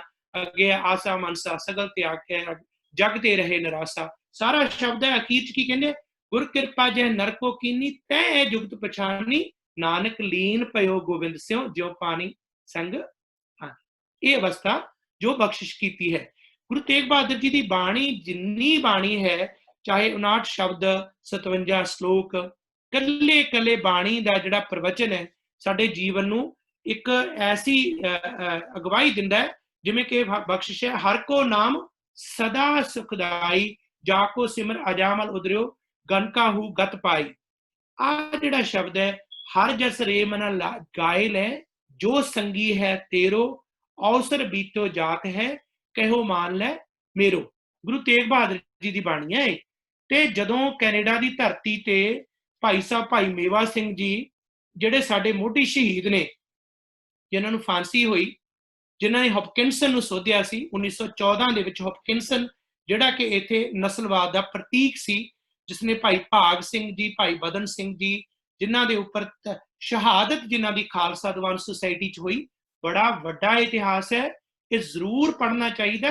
ਜੇ ਕਿਤੇ ਆਪ ਕੋਲ ਸਮਾਂ ਹੋਏ, ਇੱਕ ਵਾਰ ਇਸੇ ਵਿਸ਼ੇ ਤੇ ਵਿਸ਼ੇਸ਼ ਜਿਹੜਾ ਹੈ ਲੈਕਚਰ ਆਪਾਂ ਸਾਂਝਾ ਕਰਾਂਗੇ। ਮੈਂ ਟੂਕ ਮਾਤਰ ਗੱਲ ਕਰ ਰਿਹਾ ਕਿ ਗੁਰੂ ਤੇਗ ਬਹਾਦਰ ਜੀ ਦਾ ਇਹ ਸ਼ਬਦ ਜਦੋਂ ਭਾਈ ਮੇਵਾ ਸਿੰਘ ਜੀ ਨੂੰ 11 ਜਨਵਰੀ 1915 ਦੇ ਵਿੱਚ ਫਾਂਸੀ ਹੋਈ, ਸ਼ਹੀਦੀ ਪਾਈ, ਤੇ ਉਸ ਵੇਲੇ ਇਹ ਸ਼ਬਦ ਗਾਇਨ ਕੀਤਾ ਜਾ ਰਿਹਾ ਸੀ, ਹਰ ਜਸ ਰੇ ਮਨਾ ਗਾਏ ਲੈ, ਜੋ ਸੰਗੀ ਹੈ ਤੇਰੋ ਅਵਸਰ ਬੀਤੋ ਜਾਤ ਹੈ, ਕਹਿਓ ਮਾਨ ਲੈ ਮੇਰੂ। ਇਹ ਗਦਰੀ ਬਾਬੇ ਜਿਹੜੇ ਸਨ, ਇਹਨਾਂ ਨੂੰ ਗੁੜਤੀ ਗੁਰੂਆਂ ਤੋਂ ਮਿਲੀ ਸੀ। ਕਈ ਗਦਰੀ ਬਾਬਿਆਂ ਨੂੰ ਵੀ ਕਾਮਰੇਡ, ਗਦਰੀ ਬਾਬਿਆਂ ਨੂੰ ਵੀ ਖੱਬੇ ਪੱਖੀ, ਗਦਰੀ ਬਾਬਿਆਂ ਨੂੰ ਵੀ ਗੁਰੂ ਸਾਹਿਬ ਤੋਂ ਤੋੜ ਕੇ ਪੇਸ਼ ਕਰਦੇ ਨੇ। ਆਹ ਸ਼ਬਦ ਭਾਈ ਸਾਹਿਬ ਗਾ ਰਹੇ ਸਨ। ਇੱਕ ਪ੍ਰਤੀਕ ਹੈ ਉਸ ਗੱਲ ਦਾ ਕਿ ਕਿਸ ਤਰ੍ਹਾਂ ਸਿੱਖੀ ਦੀ ਗੁੜਤੀ ਨੇ ਅੱਗੇ ਸਾਨੂੰ ਸੇਧ ਦਿੱਤੀ, ਬਖਸ਼ਿਸ਼ ਕੀਤੀ। ਇਸ ਬਾਣੀ ਦੇ ਵਿੱਚ ਜਿੰਨੇ ਸ਼ਬਦ ਨੇ, ਉਹਨਾਂ ਸਾਰੇ ਸ਼ਬਦਾਂ ਦੇ ਵਿੱਚ ਇਹ ਪ੍ਰਤੀਕ ਹੈ, ਮਨ ਰੇ ਕੌਣ ਕਮਤ ਤੈ ਲੀਨੀ, ਪਰਦਾਰਾ ਨਿੰਦਿਆ ਰਸ ਰਚਿਓ, ਰਾਮ ਭਗਤ ਨੇ ਕੀਨੀ। ਇਹ ਸਾਰਾ ਜਿਹੜਾ ਸ਼ਬਦ ਹੈ, ਇਹਨੇ ਸਰਲ ਸੁਖੈਨ ਭਾਵ ਦੇ ਵਿੱਚ ਹੈ। ਜਿਸ ਤਰ੍ਹਾਂ ਤੁਸੀਂ ਜਦੋਂ ਗਾਓ ਜਾਂ ਪੜ੍ਹੋ ਤਾਂ ਆਨੰਦ ਬੇਹੱਦ ਆਉਂਦਾ। ਕਾਹੇ ਰੇ ਬਨ ਖੋਜਨ ਜਾਈ, ਸਰਬ ਨਿਵਾਸੀ ਸਦਾ ਅਲੇਪਾ, ਤੋਹੀ ਸੰਗ ਸਮਾਈ। ਇਹ ਸਾਰੀ ਜਿਹੜੀ ਬਾਣੀ ਹੈ ਗੁਰੂ ਸਾਹਿਬ ਦੀ, ਮੇਰਾ ਇੱਥੇ ਦੱਸਣ ਦਾ ਮਕਸਦ ਇਹੀ ਹੈ ਕਿ ਇਹ ਬਾਣੀ ਜਿਹੜੀ ਹੈ ਉਸ ਜੀਵਨ ਨੂੰ ਢਾਲਣ ਦੇ ਰੂਪ ਦੇ ਵਿੱਚ ਹੈ, ਜਿਸ ਨੂੰ ਗੁਰੂ ਤੇਗ ਬਹਾਦਰ ਜੀ ਨੇ ਆਪ ਜਿਹੜਾ ਹੈ ਸਮਰਪਿਤ ਕੀਤਾ। ਜਦੋਂ ਬ੍ਰਾਹਮਣੀ ਸਮਾਜ ਦੇ ਉਹ ਪ੍ਰਤੀਕ ਗੁਰੂ ਸਾਹਿਬ ਦੇ ਕੋਲ ਆਏ, ਗੁਰੂ ਸਾਹਿਬ ਨੇ ਫੈਸਲਾ ਕੀਤਾ ਸ਼ਹਾਦਤ ਦੇਣ ਦਾ। ਉਸ ਤੋਂ ਬਾਅਦ ਜਿਹੜਾ ਸ਼ਹਾਦਤ ਦਾ ਪ੍ਰਸੰਗ ਹੈ ਉਹ ਵੀ ਇਸ ਕਿਸਮ ਦਾ ਹੈ, ਜਿਸ ਦੇ ਵਿੱਚ ਦਿੱਲੀ ਦੇ ਵਿੱਚ ਜਦੋਂ ਗਏ, ਚਾਂਦਨੀ ਚੌਕ ਜਿਹੜਾ ਜਹਾਂ ਆਰਾ ਨੇ ਉਸ ਵੇਲੇ ਇੱਕ ਫੁਆਰੇ ਵਾਲੇ ਜਿਹੜੀ ਜਗ੍ਹਾ ਸੀ, ਚੌਕ ਪੈਂਦਾ ਸੀ, ਉਹ ਉਸ ਨੇ ਬਣਵਾਇਆ ਸੀ, ਸ਼ਾਹਜਹਾਂ ਦੇ ਸਮੇਂ ਬਣਿਆ ਸੀ। ਰਾਤ ਨੂੰ ਜਿਹੜਾ ਹੈ ਚੰਦ ਜਦੋਂ ਚਮਕਦਾ ਸੀ ਤਾਂ ਉਸ ਦੀ ਰੋਸ਼ਨੀ ਜਿਵੇਂ ਪੈਂਦੀ ਸੀ, ਪਾਣੀ ਉੱਥੇ ਜਿਹੜਾ ਸੀ। ਉਸ ਤੋਂ ਬਾਅਦ ਚਾਂਦਨੀ ਚੌਕ ਪਿਆ, ਉੱਥੇ ਸ਼ਹਾਦਤ ਹੋਈ। ਜਿਹੜਾ ਅਸਥਾਨ ਬਾਅਦ ਦੇ ਵਿੱਚ ਜੋ ਭਾਈ ਸਾਹਿਬ ਭਾਈ ਬਘੇਲ ਸਿੰਘ ਜੀ 1790 ਦੇ ਵਿੱਚ ਉਹ ਅਸਥਾਨ ਜਿਹੜਾ ਹੈ ਗੁਰੂ ਸਾਹਿਬ ਦਾ ਜਿਹੜਾ ਸ਼ਹਾਦਤ ਦਾ, ਉਸ ਦੀ ਨਿਸ਼ਾਨਦੇਹੀ ਹੋਈ। ਇਸ ਚੌਕ ਦੇ ਵਿੱਚ ਪਹਿਲਾਂ ਭਾਈ ਮਤੀ ਦਾਸ ਜੀ, ਭਾਈ ਸਤੀ ਦਾਸ ਜੀ, ਇਹ ਜੋ ਭਰਾ ਸਨ ਗੁਰੂ ਸਾਹਿਬ ਦੇ ਸਮਰਪਿਤ ਅਨੰਦ ਸੇਵਕ ਸਨ, ਇਹਨਾਂ ਨੂੰ ਸ਼ਹੀਦ ਕੀਤਾ ਗਿਆ। ਤੇ ਉਹ ਸ਼ਹਾਦਤ ਜਿਹੜੀ ਹੈ ਮੰਗੋਲੀਆ ਕਿਸਮ ਦੇ ਜਿਹੜੇ ਤਸ਼ੱਦਦ ਦੇ ਤਰੀਕੇ ਸਨ ਉਹਨਾਂ ਦੇ ਅਨੁਸਾਰ ਹੋਈ। ਗੁਰੂ ਅਰਜਨ ਸਾਹਿਬ ਜੀ ਦੀ ਸ਼ਹਾਦਤ ਵੀ ਇਸੇ ਤਰ੍ਹਾਂ ਹੋਈ। ਇੱਕ ਇਹਨਾਂ ਦੇ ਅੰਦਰ ਸੰਕਲਪ ਬਣਾਇਆ ਗਿਆ ਕਿਸ ਤਰ੍ਹਾਂ ਜ਼ੁਲਮ ਕਰਨਾ, ਕਿ ਜਿਹੜੇ ਸਰੀਰ ਨੂੰ ਉਹਨਾਂ ਦਾ ਲਹੂ ਵੀ ਥੱਲੇ ਨਾ ਡੁੱਲੇ, ਜਿਸ ਕਿਸਮ ਦਾ ਉਹਨਾਂ ਨੂੰ ਅੱਗ ਦੇ ਵਿੱਚ ਬਾਲਿਆ ਗਿਆ, ਤਵੇ 'ਚ ਉਬਾਲਿਆ ਗਿਆ, ਆਰੇ ਨਾਲ ਚੀਰਿਆ ਗਿਆ, ਉਹ ਸਾਰਾ ਅਲੱਗ-ਅਲੱਗ ਕਿਸਮ ਦੇ ਹੋਰ ਤਸ਼ੱਦਦ ਦੇ ਤਰੀਕੇ ਸਨ। ਗੁਰੂ ਅਰਜਨ ਸਾਹਿਬ ਦੇ ਯਾਸਾਂ ਦੇ ਅਨੁਸਾਰ ਸ਼ਹਾਦਤ ਹੋਈ ਸੀ। ਸੋ ਇਸ ਪ੍ਰਸੰਗ ਨੂੰ ਵੀ ਜੇ ਸਾਹਮਣੇ ਰੱਖੀਏ ਤਾਂ ਇਹ ਸੀ ਕਿ ਜਿੰਨਾ ਭੈ ਭੀਤ ਕਰਨ ਵਾਸਤੇ ਇਹ ਸਾਰਾ ਕੁਝ ਕੀਤਾ ਗਿਆ ਜ਼ਾਲਮ ਹਾਕਮ ਵੱਲੋਂ। ਫਿਜ਼ੀਕਲੀ ਉਸ ਵੇਲੇ ਔਰੰਗਜ਼ੇਬ ਮੌਜੂਦ ਨਹੀਂ ਸੀ, ਪਰ ਇਹ ਸਾਰਾ ਉਸ ਦੇ ਹੁਕਮ ਅਨੁਸਾਰ ਹੋਇਆ ਕਿ ਪਹਿਲਾਂ ਜਾਂ ਤਾਂ ਇਹਨਾਂ ਨੂੰ ਟੌਰਚਰ ਕਰਕੇ ਇਹਨਾਂ ਤੋਂ ਮਜ਼ਹਬ ਤਬਦੀਲ ਕੀਤਾ ਜਾਏ, ਜਾਂ ਇਹਨਾਂ ਨੂੰ ਆਪਣੇ ਜਿਹੜੇ ਸ਼ਹਾਦਤ ਦੇ ਰੂਪ ਦੇ ਵਿੱਚ ਜਿਹੜਾ ਖਤਮ ਕਰ ਦਿੱਤਾ ਜਾਏ। ਗੁਰੂ ਸਾਹਿਬ ਨੇ ਜੋ ਆਪਣੇ ਅਕੀਦੇ ਅਨੁਸਾਰ ਮਨੁੱਖਤਾ ਦੀ ਬਾਹ ਫੜਨੀ ਸੀ, ਉਸ ਸੋਚ ਨੂੰ ਉਜਾਗਰ ਕੀਤਾ। ਸਮਝੌਤਾ ਕਰਨ ਦੀ ਕੋਈ ਸੰਭਾਵਨਾ ਹੀ ਨਹੀਂ ਸੀ। ਗੁਰੂ ਸਾਹਿਬ ਨੇ ਜ਼ੁਲਮ ਨੂੰ ਨੱਥ ਪਾਉਣ ਲਈ ਸ਼ਹਾਦਤ ਜਦੋਂ ਦਿੱਤੀ, ਤੇ ਇਤਿਹਾਸਕਾਰ ਲਿਖਦੇ ਨੇ ਕਿ ਕਿਸ ਤਰੀਕੇ ਨਾਲ ਖੌਫ ਜ਼ਿਆਦਾ ਮਾਹੌਲ ਸਨ, ਕਿਸ ਤਰ੍ਹਾਂ ਗੁਰੂ ਸਾਹਿਬ ਦਾ ਸੀਸ ਭਾਈ ਜੈਤਾ ਜੀ ਲੈ ਕੇ ਗਏ, ਜਿਸ ਤਰੀਕੇ ਨਾਲ ਗੁਰੂ ਸਾਹਿਬ ਨੇ ਉਸ ਵੇਲੇ ਵੀ ਇਹ ਕਿਹਾ ਕਿ ਬੜੇ ਪਿਆਰ ਨਾਲ ਰੰਗ ਰੇਟੇ ਗੁਰੂ ਕੇ ਬੇਟੇ। ਬੀਬੀ ਗੁਰਦੀਸ਼ ਕੌਰ ਜੀ ਨੇ ਇਹ ਗੱਲ ਕਹੀ, ਇਤਿਹਾਸਕਾਰ ਵਿਗਾੜਦੇ ਨੇ ਤੇ ਉਹਨਾਂ ਨੂੰ ਚੁਣੌਤੀ ਅਸੀਂ ਦਿੰਨੇ ਆ। ਇੱਥੇ ਟੂਕ ਮਾਤਰ ਮੈਂ ਗੱਲ ਕਰ ਰਿਹਾ, ਰੰਗ ਰੇਟੇ ਗੁਰੂ ਕੇ ਬੇਟੇ ਜਦੋਂ ਕਿਹਾ, ਤੇ ਗੁਰੂ ਗੋਬਿੰਦ ਸਿੰਘ ਜੀ ਜੋ ਗੁਰੂ ਗੋਬਿੰਦ ਰਾਏ ਦੇ ਤੌਰ ਤੇ ਕਹਿ ਲਓ ਬਚਪਨ ਦੀ ਅਵਸਥਾ ਸੀ, ਤੇ ਰੰਗ ਰੇਟੇ ਜਿਹੜੇ ਸਨ ਇਹ ਵੱਡੀ ਉਮਰ ਦੇ ਵਿੱਚ ਸਨ। ਭਾਈ ਸਾਹਿਬ ਭਾਈ ਜੈਤਾ ਜੀ ਜਦੋਂ ਗਲਵਕੜੀ ਚ ਲਿਆ ਗੁਰੂ ਕੇ ਬੇਟੇ ਕਿਹਾ, ਕਿਹੜੇ ਗੁਰੂ ਕੇ ਬੇਟੇ? ਗੁਰੂ ਤੇਗ ਬਹਾਦਰ ਜੀ ਦੇ। ਇੱਕ ਪਿੱਛੇ ਜੇ ਵਿਅਕਤੀ ਨੇ ਨਾਵਲ ਲਿਖਿਆ, ਪੰਜਵਾਂ ਸਾਹਿਬਜ਼ਾਦਾ ਉਹਦਾ ਨਾਂ ਲਿਖਿਆ। ਇਹ ਨਾਂ ਹੈ ਬੰਦੇ ਦਾ ਜਿਹਨੇ ਮਹਾਰਾਜਾ ਰਣਜੀਤ ਸਿੰਘ ਬਾਰੇ ਬਹੁਤ ਗਲਤ ਲਿਖਿਆ, ਸੂਰਜ ਦੀ ਅੱਖ ਹੱਦੋਂ ਵੱਧ ਬਦਨਾਮ ਕੀਤਾ, ਉਸ ਦੇ ਵਿੱਚ ਚਿੱਕੜ ਇਤਿਹਾਸ ਸੁੱਟਿਆ।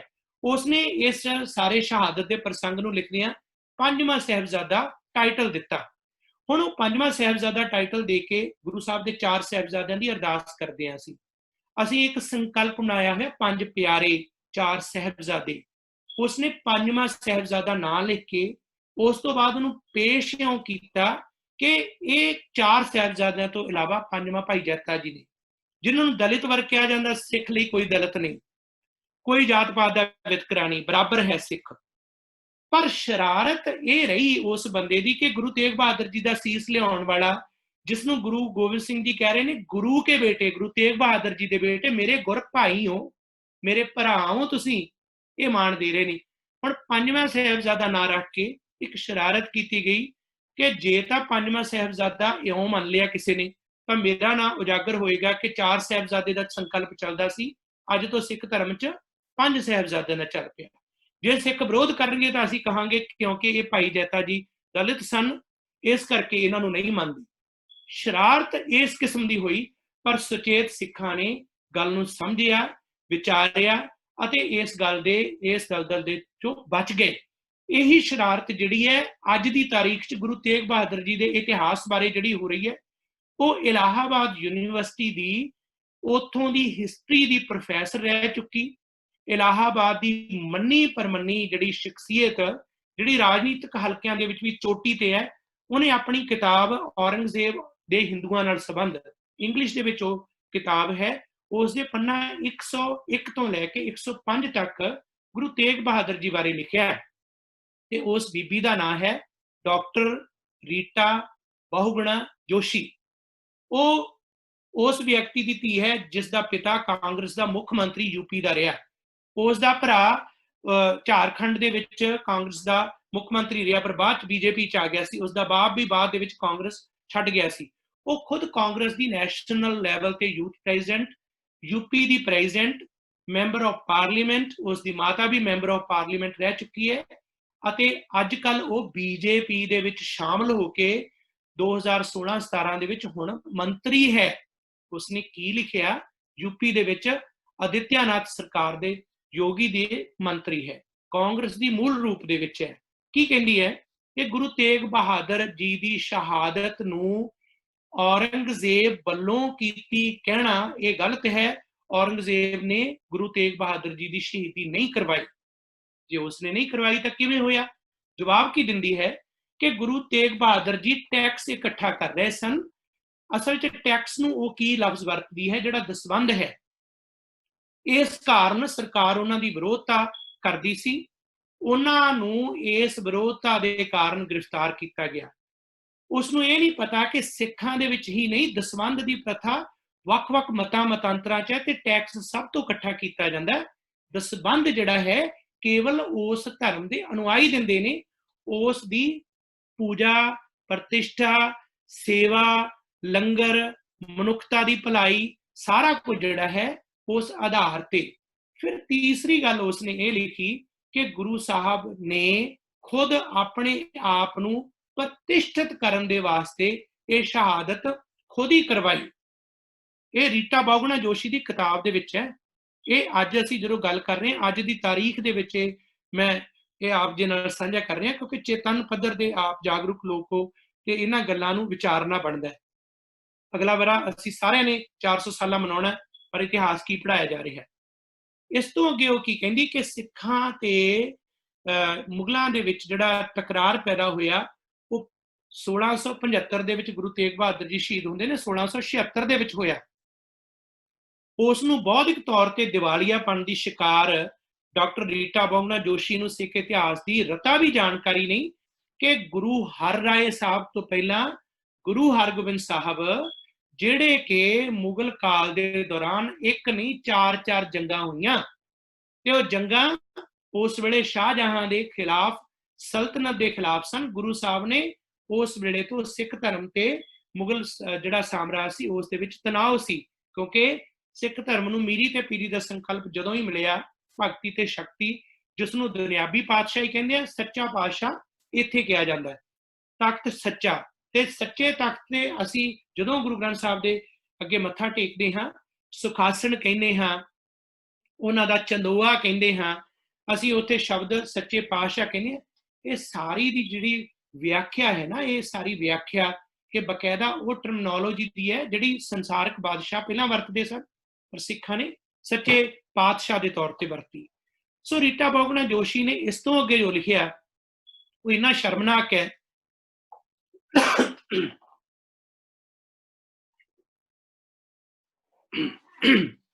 ਉਹਦੇ ਵਿੱਚ ਉਹ ਇਹ ਲਿਖਦੀ ਹੈ ਕਿ ਗੁਰੂ ਤੇਗ ਬਹਾਦਰ ਜੀ ਨੇ ਆਪਣੀ ਹੱਤਿਆ ਆਪ ਕਰਵਾਈ ਸੀ। ਇਹ ਗੱਲ ਵਿਚਾਰਨ ਵਾਲੀ ਹੈ ਕਿ ਅੱਜ ਜਿਹੜੇ ਸਾਡੇ ਸੋ ਕਾਲਡ ਅਕਾਲੀ ਆਗੂ ਕਹਿੰਦੇ ਨੇ ਉਹਨਾਂ ਦੀ ਬੀਜੇਪੀ ਨਾਲ ਸਾਂਝ ਪਿਆਲੀ ਹੈ। ਇਹ ਔਰਤ ਉਹਨਾਂ ਦੀ ਮੰਤਰੀ ਹੈ, ਇਲਾਹਾਬਾਦ ਦੀ ਪ੍ਰੋਫੈਸਰ ਯੂਨੀਵਰਸਿਟੀ ਦੀ, ਉੱਥੋਂ ਦੀ ਮੇਅਰ ਵੀ ਰਹਿ ਚੁੱਕੀ ਹੈ। ਇਹਦੀ ਵਿਆਖਿਆ ਕਿਵੇਂ ਹੈ ਤੇ ਕੀ ਇਹ ਲਿਖ ਰਹੀ ਹੈ? ਗੁਰੂ ਸਾਹਿਬ ਦੇ ਉੱਪਰ ਇਹ ਸ਼ਬਦਾਂ ਦੇ ਜਿਹੜੇ ਜਿਸ ਤਰ੍ਹਾਂ ਦੇ ਉਹਨੇ ਕਿਤੇ ਜ਼ਿਕਰ ਨਹੀਂ ਕੀਤਾ ਕਿ ਇਹ ਜਿਹੜੇ ਪੀੜਤ ਬ੍ਰਾਹਮਣ ਸਨ ਗੁਰੂ ਚਰਨਾਂ 'ਚ ਆਏ, ਗੁਰੂ ਸਾਹਿਬ ਨੇ ਉਹਨਾਂ ਦੀ ਬਾਂਹ ਫੜੀ।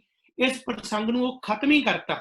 ਸਾਡਾ ਨੈਰੇਟਿਵ ਬਦਲਿਆ ਜਾ ਰਿਹਾ, ਸਾਡਾ ਬਿਓਰਾ ਬਦਲਿਆ ਜਾ ਰਿਹਾ, ਸਾਡਾ ਬਿਰਤਾਂਤ ਬਦਲਿਆ ਜਾ ਰਿਹਾ। ਜੇ ਅੱਜ ਇਸ ਬਿਰਤਾਂਤ ਨੂੰ ਅਸੀਂ ਭੁਲਾ ਦਿੱਤਾ ਤਾਂ ਫਿਰ ਕੀ ਨਤੀਜਾ ਹੋਏਗਾ? ਅਗਲੀਆਂ ਜਨਰੇਸ਼ਨ ਨੂੰ ਅਸੀਂ ਕੀ ਦੱਸਣਾ? ਅਸੀਂ ਅਵੇਸਲੇ ਸੁੱਤੇ ਪਏ ਹਾਂ, ਸਾਨੂੰ ਜਾਗਣ ਦੀ ਜ਼ਰੂਰਤ ਹੈ। ਇਸ ਗੱਲ ਨੂੰ ਸਮਝਣ ਦੀ ਲੋੜ ਹੈ ਕਿ ਗੁਰੂ ਤੇਗ ਬਹਾਦਰ ਸਾਹਿਬ ਦੀ ਸ਼ਹਾਦਤ ਕਿਵੇਂ ਹੋਈ, ਉਹਦਾ ਬੁਨਿਆਦੀ ਤੌਰ ਤੇ ਪੱਖ ਕੀ ਹੈ, ਤੇ ਗੁਰੂ ਤੇਗ ਬਹਾਦਰ ਸਾਹਿਬ ਦੀ ਸ਼ਹਾਦਤ ਉਸ ਨਸਲਕੁਸ਼ੀ ਦੇ ਖਿਲਾਫ ਹੋਈ ਸੀ ਜਿਸ ਬਾਰੇ ਇਹ ਪ੍ਰਚਲਿਤ ਸੀ ਕਿ ਔਰੰਗਜ਼ੇਬ ਦੇ ਕਾਲ ਦੇ ਵਿੱਚ ਸਵਾ ਮਨ ਜਨੇਊ ਲਾਏ ਜਾਂਦੇ ਸਨ। ਸਵਾ ਮਨ ਜਨੇਊ ਇਹ ਲੋਕ ਮੁਹਾਵਰੇ 'ਚ ਬਣ ਗਿਆ।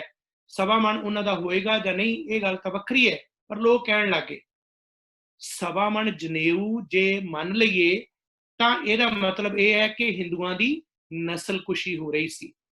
ਜੇਕਰ ਹਿੰਦੁਸਤਾਨ ਦੇ ਵਿੱਚ ਹਿੰਦੂਆਂ ਦੀ ਨਸਲਕੁਸ਼ੀ ਰੁਕੀ ਹੈ ਤਾਂ ਨਸਲਕੁਸ਼ੀ ਇੱਕੋ ਹੀ ਆਧਾਰ ਤੇ ਰੁਕੀ ਹੈ, ਉਹ ਸੀ ਗੁਰੂ ਤੇਗ ਬਹਾਦਰ ਸਾਹਿਬ ਦੀ ਰਹਿਨੁਮਾਈ ਦੇ ਕਾਰਨ, ਸ਼ਹਾਦਤ ਦੇ ਕਾਰਨ। ਪਰ ਇਹ ਬਲੀਦਾਨ ਨਹੀਂ ਸੀ। ਅਸੀਂ ਹੈਡਿੰਗ ਬਣਾ ਲੈਂਦੇ ਹਾਂ ਗੁਰਦੁਆਰਿਆਂ ਦੇ ਵਿੱਚ, ਕਮੇਟੀਆਂ ਦੇ ਵਿੱਚ, ਅਦੁੱਤੀ ਬਲੀਦਾਨ। ਬਲੀ ਦੇ ਖਿਲਾਫ ਸਿੱਖ ਧਰਮ ਮੁੱਢੋਂ ਹੀ ਇਸ ਨੂੰ ਰੱਦ ਕਰਦਾ ਹੈ। ਗੁਰੂ ਤੇਗ ਬਹਾਦਰ ਜੀ ਨੇ ਸਤੀ ਪ੍ਰਥਾ ਨੂੰ ਰੱਦ ਕੀਤਾ। ਗੁਰੂ ਨਾਨਕ ਸਾਹਿਬ ਤੋਂ ਆਰੰਭ ਹੋ ਗਿਆ ਸੀ। ਬਲੀ ਧੱਕੇ ਨਾਲ ਦਿੱਤੀ ਜਾਂਦੀ ਹੈ। ਬਲੀ ਮਨੁੱਖਾਂ ਦੀ ਵੀ ਦਿੱਤੀ ਜਾਂਦੀ ਰਹੀ ਹੈ, ਦਿੱਤੀ ਜਾਂਦੀ ਹੈ ਜਾਨਵਰਾਂ ਦੀ ਵੀ। ਬਲੀ ਦੇਣ ਦਾ ਕਨਸੈਪਟ ਬ੍ਰਾਹਮਣੀ ਨਿਜ਼ਾਮ ਦਾ ਹਿੱਸਾ। ਅਸੀਂ ਅੱਜ ਤੋਂ ਸ਼ਬਦ ਬਲੀਦਾਨ ਬੰਦ ਕਰੀਏ। ਸ਼ਹਾਦਤ ਹੈ, ਸ਼ਹਾਦਤ ਜਿਹੜਾ ਹੈ ਸ਼ਾਦੀ ਹੈ, ਗਵਾਹੀ ਹੈ। ਪਹਿਲੀ ਵਾਰ ਜਿਹੜਾ ਭਾਰਤ ਦੀ ਧਰਤੀ ਤੇ ਸ਼ਹਾਦਤ ਸ਼ਬਦ ਜਿਹੜਾ ਹੈ ਗੁਰੂ ਗ੍ਰੰਥ ਸਾਹਿਬ 'ਚ ਕਿਸੇ ਅਧਿਆਤਮ ਗ੍ਰੰਥ ਦੇ ਵਿੱਚ ਆਇਆ। 2 ਵਾਰ ਗੁਰੂ ਨਾਨਕ ਸਾਹਿਬ ਨੇ ਇਹ ਸ਼ਬਦ ਵਰਤਿਆ ਤੇ ਭਗਤ ਕਬੀਰ ਜੀ ਦੀ ਬਾਣੀ 'ਚ ਸ਼ਹਾਦਤ ਸ਼ਬਦ ਜਿਹੜਾ ਕਿ ਗੁਰੂ ਨਾਨਕ ਸਾਹਿਬ ਦੇ ਸ਼ਬਦਾਂ ਦੇ ਵਿੱਚ ਬਕਾਇਦਾ ਇਸ ਨੂੰ ਬਿਆਨ ਕੀਤਾ ਗਿਆ। ਇਹ ਸ਼ਹਾਦਤ ਹੈ ਸ਼ਾਦੀ। ਗੁਰੂ ਅਰਜਨ ਦੇਵ ਜੀ ਦੀ ਸ਼ਹਾਦਤ ਸ਼ਹੀਦਾਂ ਦੇ ਸਰਤਾਜ ਕਿਹਾ ਜਾਂਦਾ ਹੈ। ਗੁਰੂ ਤੇਗ ਬਹਾਦਰ ਜੀ ਦੀ ਸ਼ਹਾਦਤ, ਇਹ ਸ਼ਹਾਦਤ ਹੋਈ। ਨਸਲਕੁਸ਼ੀ ਜੇਕਰ ਬਚੀ ਤਾਂ ਗੁਰੂ ਤੇਗ ਬਹਾਦਰ ਜੀ ਦੀ ਸ਼ਹਾਦਤ ਨਾਲ। ਪਰ ਵਿਡੰਬਣਾ ਦੇਖੋ, ਉਹੀ ਚਾਂਦਨੀ ਚੌਕ, ਉਹੀ ਗੁਰੂ ਤੇਗ ਬਹਾਦਰ ਜੀ ਦਾ ਅਸਥਾਨ, ਉਹ ਚਾਂਦਨੀ ਚੌਕ ਜਿੱਥੇ ਗੁਰੂ ਤੇਗ ਬਹਾਦਰ ਜੀ ਦੀ ਸ਼ਹਾਦਤ ਹੋਈ ਸੀ। ਸਮਾਂ ਬਦਲਿਆ। ਜਿਹੜੇ ਦੁਸ਼ਮਣਾਂ ਦੀ ਸੋਚ ਰੱਖਣ ਵਾਲੇ ਸਿੱਖ ਵਿਰੋਧੀ ਤਾਕਤਾਂ ਨੇ ਆਖਿਰਕਾਰ ਉਸੇ ਹੀ ਗੁਰੂ ਤੇਗ ਬਹਾਦਰ ਜੀ ਦੀ ਉਮਦ ਨੂੰ 1984 ਦੇ ਵਿੱਚ ਉਸੇ ਹੀ ਚਾਂਦਨੀ ਚੌਕ ਤੋਂ ਇਹ ਸਿੱਖਾਂ ਦੀ ਨਸਲਕੁਸ਼ੀ ਆਰੰਭ ਕੀਤੀ। ਕੁਝ ਦਿਨਾਂ ਦੇ ਵਿੱਚ 3000 ਸਿੱਖ ਕੱਲੇ ਦਿੱਲੀ ਦੇ ਵਿੱਚ ਮਾਰ ਦੇਣੇ, ਇਹ ਨਸਲਕੁਸ਼ੀ ਹੈ। ਦੇਸ਼ ਦੇ ਵਿੱਚ 30,000 ਤੋਂ ਵੱਧ ਉਸ ਵੇਲੇ ਕਤਲ ਹੋਣੇ, ਗੈਂਗ ਰੇਪ ਹੋਣੇ, ਇਹ ਨਸਲਕੁਸ਼ੀ ਹੈ। ਤੇ ਗੁਰੂ ਤੇਗ ਬਹਾਦਰ ਜੀ ਨੇ ਜਿੱਥੇ ਨਸਲਕੁਸ਼ੀ ਬਚਾਈ ਉੱਥੇ ਸਿੱਖਾਂ ਦੀ ਨਸਲਕੁਸ਼ੀ ਹੋਈ। ਕਿਉਂ? ਕਿਉਂਕਿ ਇਹ ਫਾਸ਼ੀਵਾਦੀ ਜਨੂਨੀ ਮਨੂਵਾਦੀ ਮਾਹੌਲ ਦਾ ਨਤੀਜਾ ਸੀ। ਤੇ ਅੱਜ ਵੀ ਜਿਹੜਾ ਇਹ ਜਿਸ ਤਰ੍ਹਾਂ ਹਿੰਦੂਤਵਾਦੀਆਂ ਮਾਹੌਲ ਦੀਆਂ ਤਾਕਤਾਂ ਨੇ, ਇਹ ਬਹੁਤ ਖਤਰਨਾਕ ਦੌਰ ਹੈ। ਅੱਜ ਅਸੀਂ ਇਹ ਸਮਝਣਾ ਕਿ ਗੁਰੂ ਤੇਗ ਬਹਾਦਰ ਜੀ ਦੀ ਜਿਹੜੀ ਸ਼ਹਾਦਤ ਹੈ, ਉਸ ਸ਼ਹਾਦਤ ਨੂੰ ਕਿਸ ਪ੍ਰਸੰਗ 'ਚ ਵਿਚਾਰਨਾ ਹੈ। ਯੂਨਾਈਟਿਡ ਨੇਸ਼ਨ ਆਰਗੇਨਾਈਜੇਸ਼ਨ ਜਿਸ ਆਜ਼ਾਦੀ ਦੀ ਪਰਿਭਾਸ਼ਾ ਨੂੰ ਉਜਾਗਰ ਕਰਦੀ ਹੈ, ਉਸ ਦੇ ਸਾਹਮਣੇ ਰੱਖ ਕੇ ਦੇਖਣਾ, ਗੁਰੂ ਸਾਹਿਬ ਦੀ ਬਾਣੀ ਨੂੰ ਮੂਹਰੇ ਰੱਖ ਕੇ ਦੇਖਣਾ। ਤੇ ਮਨੁੱਖਤਾ ਦੇ ਵਾਸਤੇ ਉਹ ਸ਼ਹਾਦਤ ਸੀ, ਉਹ ਕਿਸੇ ਖਾਸ ਵਰਗ ਤੱਕ ਸੀਮਿਤ ਨਹੀਂ ਸੀ। ਅਤੇ ਸਮੁੱਚੇ ਤੌਰ ਤੇ ਉਹ ਸ਼ਹਾਦਤ ਜਿਹੜੀ ਸੀ, ਜਿਸ ਬਾਰੇ ਵਿਧਾਤਾ ਸਿੰਘ ਤੀਰ ਜੀ ਨੇ ਕਮਾਲ ਦੀ ਗੱਲ ਲਿਖੀ ਹੈ ਕਿ ਉਹ ਗੁਜਰੀ ਦਾ ਮਾਣ ਸੀ ਮਮਤਾ ਦਸ਼ਮੇਸ਼ ਦੀ, ਮੀਰੀ ਤੇ ਪੀਰੀ ਤੋਂ ਲਈ ਉਹਨੇ ਪਦਵੀ ਦਰਵੇਸ਼ ਦੀ, ਸਿਰ ਆਪਣੇ ਤੇ ਲੈ ਲਈ ਉਸਨੇ ਮੁਸੀਬਤ ਦੇਸ਼ ਦੀ, ਉਹ ਸਿਦਕ ਪੁਤਲਾ ਰੱਬ ਤੋਂ ਕਰਦਾ ਇਹ ਮੰਗ ਹਮੇਸ਼ ਸੀ, ਦਾਤਾਰ ਦੁਨੀਆ ਵਾਸਤੇ ਕੁਰਬਾਨ ਆਪਾ ਕਰਦੇ ਆ, ਵਰਦਾਨ ਦੇ ਬਲਿਦਾਨ ਦੀ ਨੀ ਸ਼ੀਸ਼ ਲਾ ਕੇ ਧਰਦੇ ਆ, ਮੈਂ ਚਾਹੁੰਦਾ ਹਾਂ ਰਤ ਮੇਰੀ ਰੰਗ ਲਾਏ, ਹੇ ਪ੍ਰਭੂ ਕੁਰਬਾਨੀਆਂ ਦੇ ਗੀਤ ਮਿੱਠੇ ਕੌਮ ਗਾਏ, ਹੇ ਪ੍ਰਭੂ ਮੈਂ ਚਾਹੁੰਦਾ ਹਾਂ ਜ਼ੁਲਮ ਦੀ ਤਲਵਾਰ ਟੁੱਟੇ ਅੱਜ ਤੋਂ, ਮੈਂ ਨਾ ਰਵਾਂ ਪਰ ਜ਼ੁਲਮ ਦੀ ਸਰਕਾਰ ਟੁੱਟੇ ਅੱਜ ਤੋਂ, ਮੈਂ ਨਾ ਰਵਾਂ ਪਰ ਜ਼ੁਲਮ ਦੀ ਸਰਕਾਰ ਟੁੱਟੇ ਅੱਜ ਤੋਂ। ਇਹ ਗੁਰੂ ਸਾਹਿਬ ਦਾ ਮਹਾਨ ਸੰਕਲਪ ਸੀ। ਅਧਿਆਤਮਿਕ ਚਿੰਤਨ, ਸਮਾਜਿਕ ਜ਼ਿੰਦਗੀ, ਧਾਰਮਿਕ ਅਗਵਾਈ ਅਤੇ ਰਾਜਨੀਤਿਕ ਪ੍ਰਸੰਗ, ਇਹਨਾਂ ਸਾਰੇ ਪ੍ਰਸੰਗਾਂ ਦੇ ਵਿੱਚ ਗੁਰੂ ਸਾਹਿਬ ਦੀ ਬਾਣੀ, ਜੀਵਨ ਅਤੇ ਉਹਨਾਂ ਦੀ ਸ਼ਹਾਦਤ ਸਾਡੇ ਲਈ ਪ੍ਰੇਰਨਾ ਸਰੋਤ ਹੈ। ਸੋ ਇਹ ਸ਼ਬਦ ਤੁਹਾਡੇ ਨਾਲ ਸਾਂਝੇ ਕੀਤੇ। ਤੁਹਾਡੇ ਵੱਲੋਂ ਦਿੱਤਾ ਗਿਆ ਸਮਾਂ ਹਾਰਦਿਕ ਧੰਨਵਾਦ। ਬੋਲਦਿਆਂ ਹੋਈਆਂ ਗੁਸਤਾਖੀਆਂ ਲਈ ਖਿਮਾ। ਅਖੀਰ ਦੇ ਵਿੱਚ ਫਿਰ ਡਾਕਟਰ ਸਾਹਿਬ ਆਪ ਜੀ ਦਾ, ਭੈਣ ਜੀ ਤੁਹਾਡਾ ਤੇ ਸਮੂਹ ਜਿੰਨੇ ਇਸ ਵੇਲੇ ਜੁੜੇ ਹੋਏ ਹੋ, ਬਹੁਤ ਬਹੁਤ ਸ਼ੁਕਰੀਆ। ਵਾਹਿਗੁਰੂ ਜੀ ਕਾ ਖਾਲਸਾ, ਵਾਹਿਗੁਰੂ ਜੀ ਕੀ ਫਤਿਹ। ਬਹੁਤ ਧੰਨਵਾਦ ਹੈ ਜੀ ਤੁਹਾਡਾ। ਬਹੁਤ ਹੀ ਅੱਛੇ ਔਰ ਸੁਚੱਜੇ ਢੰਗ ਦੇ ਨਾਲ ਤੁਸੀਂ